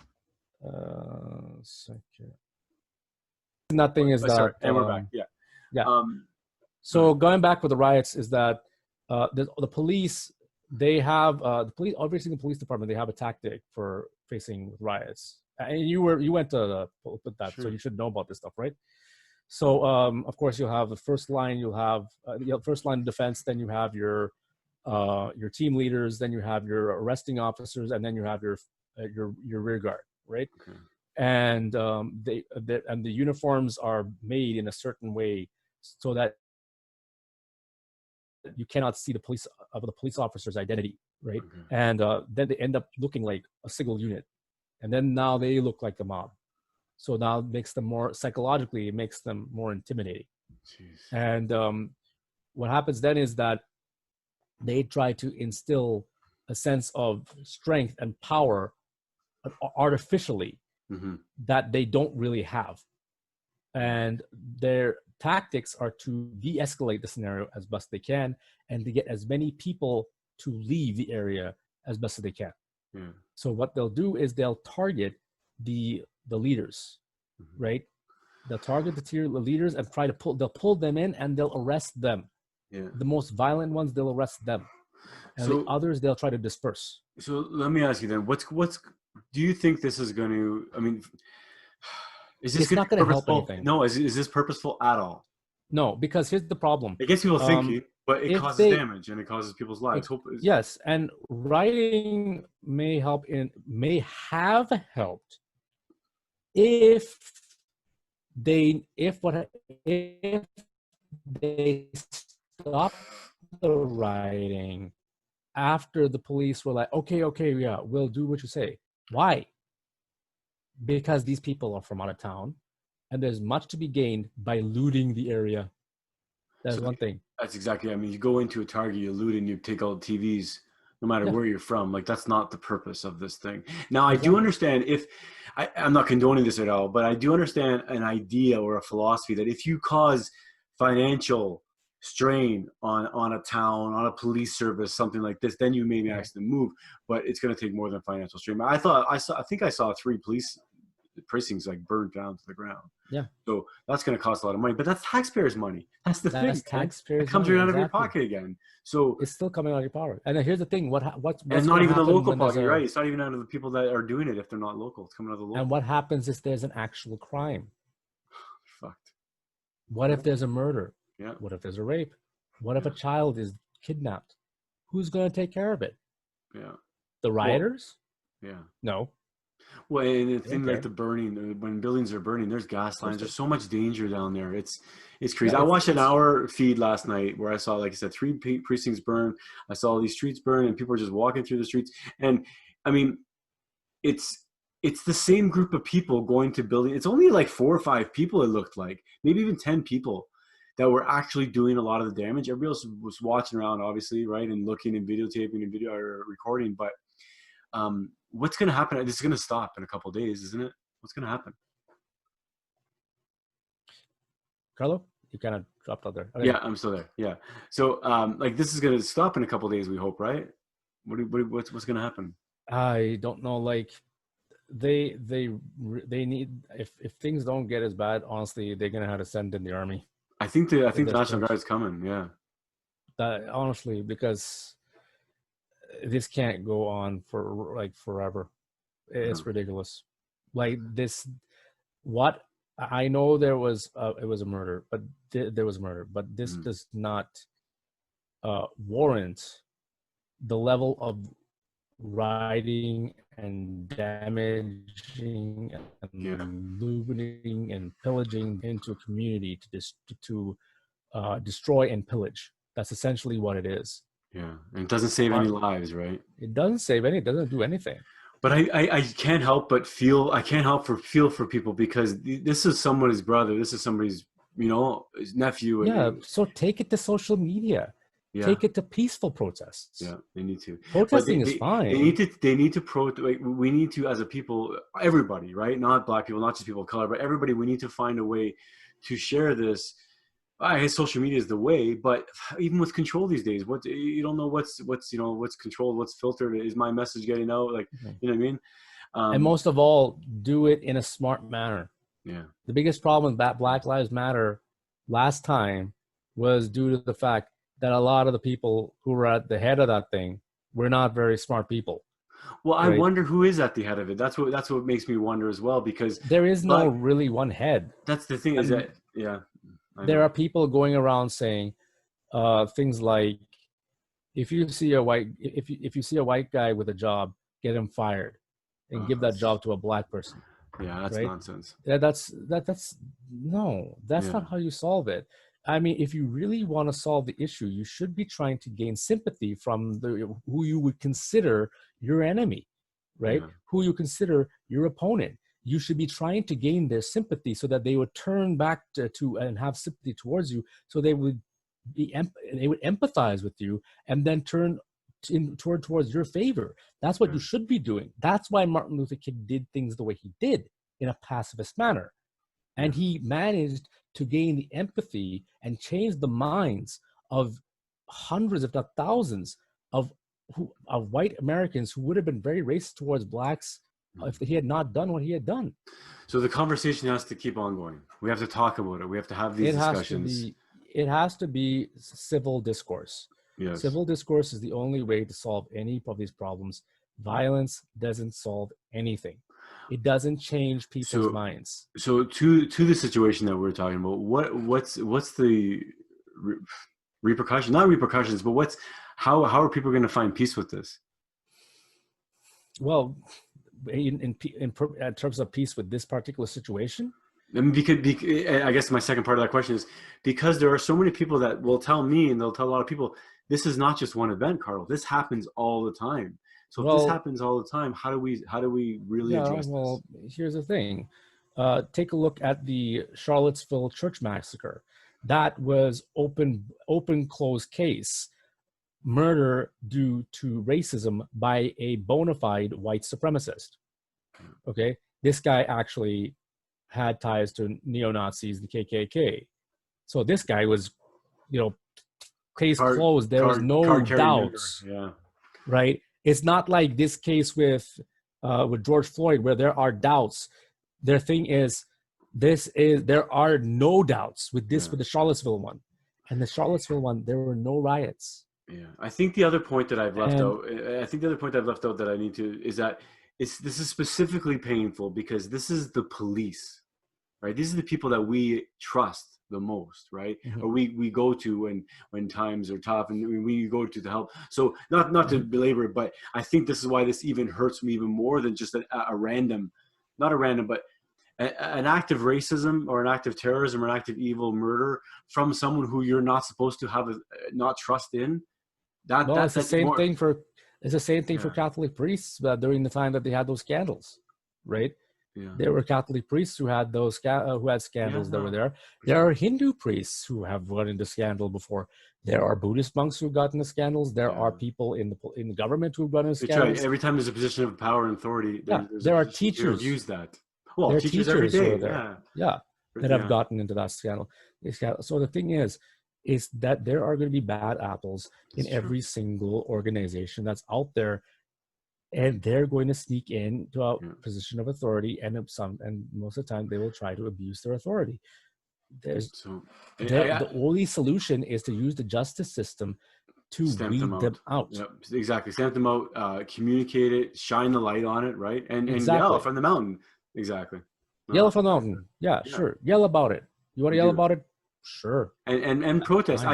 I do encourage. Like I do support 100% peaceful protest. Like Yes. thousands of people, Sure. 100,000 people, whatever we need to do. Like absolutely. But you're right. A peaceful protest is exponentially more powerful than a riot. Right. Yes. So if Black Lives Matter went around with peaceful protests only, and in the areas where they have peaceful Right. And protests, they do as well, right? they So do have good. certain Yeah, areas yeah, I that love are that. there. They got it. But unfortunately, again, like I said, hijacked. Yeah. Because the thing is, there are Media. people who are instigators who will go in. I think there was one state that I forgot which, one place where they had a peaceful protest, and someone fired off a couple of gunshots into the air, and everyone went running. Yeah. Right, and that eventually caused a chain reaction where there was turned into a conflict there, conflict situation, and it turned messy really bad, That's crazy. really fast. So yeah. Yeah, I mean, and I guess to wrap it up, Des, thanks so much Yeah, for your I time, know. man. It's I guess at the end of the day, right? It is like you said, love always. I mean, it's communication. It's openly. It's talking. It's dialogue, right? It's discourse. It's talking about our questions, our differences, and to I guess bring it around again. And we didn't get to talk about comedy too much, but maybe our next time we will. But like anything else, like the arts, it's the appreciation, right? And it's the celebration of your difference and my difference. That's what actually makes us human, I think. One thing I do want to leave on a note is in the United States, of course, we know they have their statement, life, liberty, and the pursuit of happiness. In Canada, we have life, liberty, and security. Okay. Both countries, our forefathers, they all knew that they put those words in a particular order for a reason, right? Is that our right to life is first. Our right to liberty is second, because you can't have liberty without life. And our right to anything else is third, right? So if we treat people according to that, I think we wouldn't have any issues with racism. We wouldn't have any issues with slavery or abortion or anything of that sort, where one person is being, killed or done wrong or whatever the case is by another, because that person believes that they have a right over that person. The same thing that happened with the Charleston, that's happening with the Charleston murders, George, even George Floyd, whether it was racism or not, there was a cop who thought that he had authority over a person to the point that he didn't have to worry about their well-being. That's right. Disregard for that person's life. You disregard for that person's life, and because he thought because I am in authority, right? Regardless of whether he was racist or not. And then also the whole abortion situation, or even eugenics. Coming back to that thing, is that the core issue is that we don't follow those in that order. If you follow it in that order, you don't have a problem, right? Then everything falls in place. Man, and like to say too, I mean, the age old thing. I mean, the golden rule is it's so, if I treat you the way I want to be treated, how could I, right? Like how could we have that much pain, or in pain that we can't fix? Like I said, and that's why talking about it is important. And Des, my brother, thank you so much for your time, man. Thank you. Standing here, bro. It's been a pleasure. Thank you. Episode number 70. Congratulations! Hey, I got one on A decade there. Thank you so much, my friend, and we'll be chatting very soon. You too. Take care, Carlo. All right.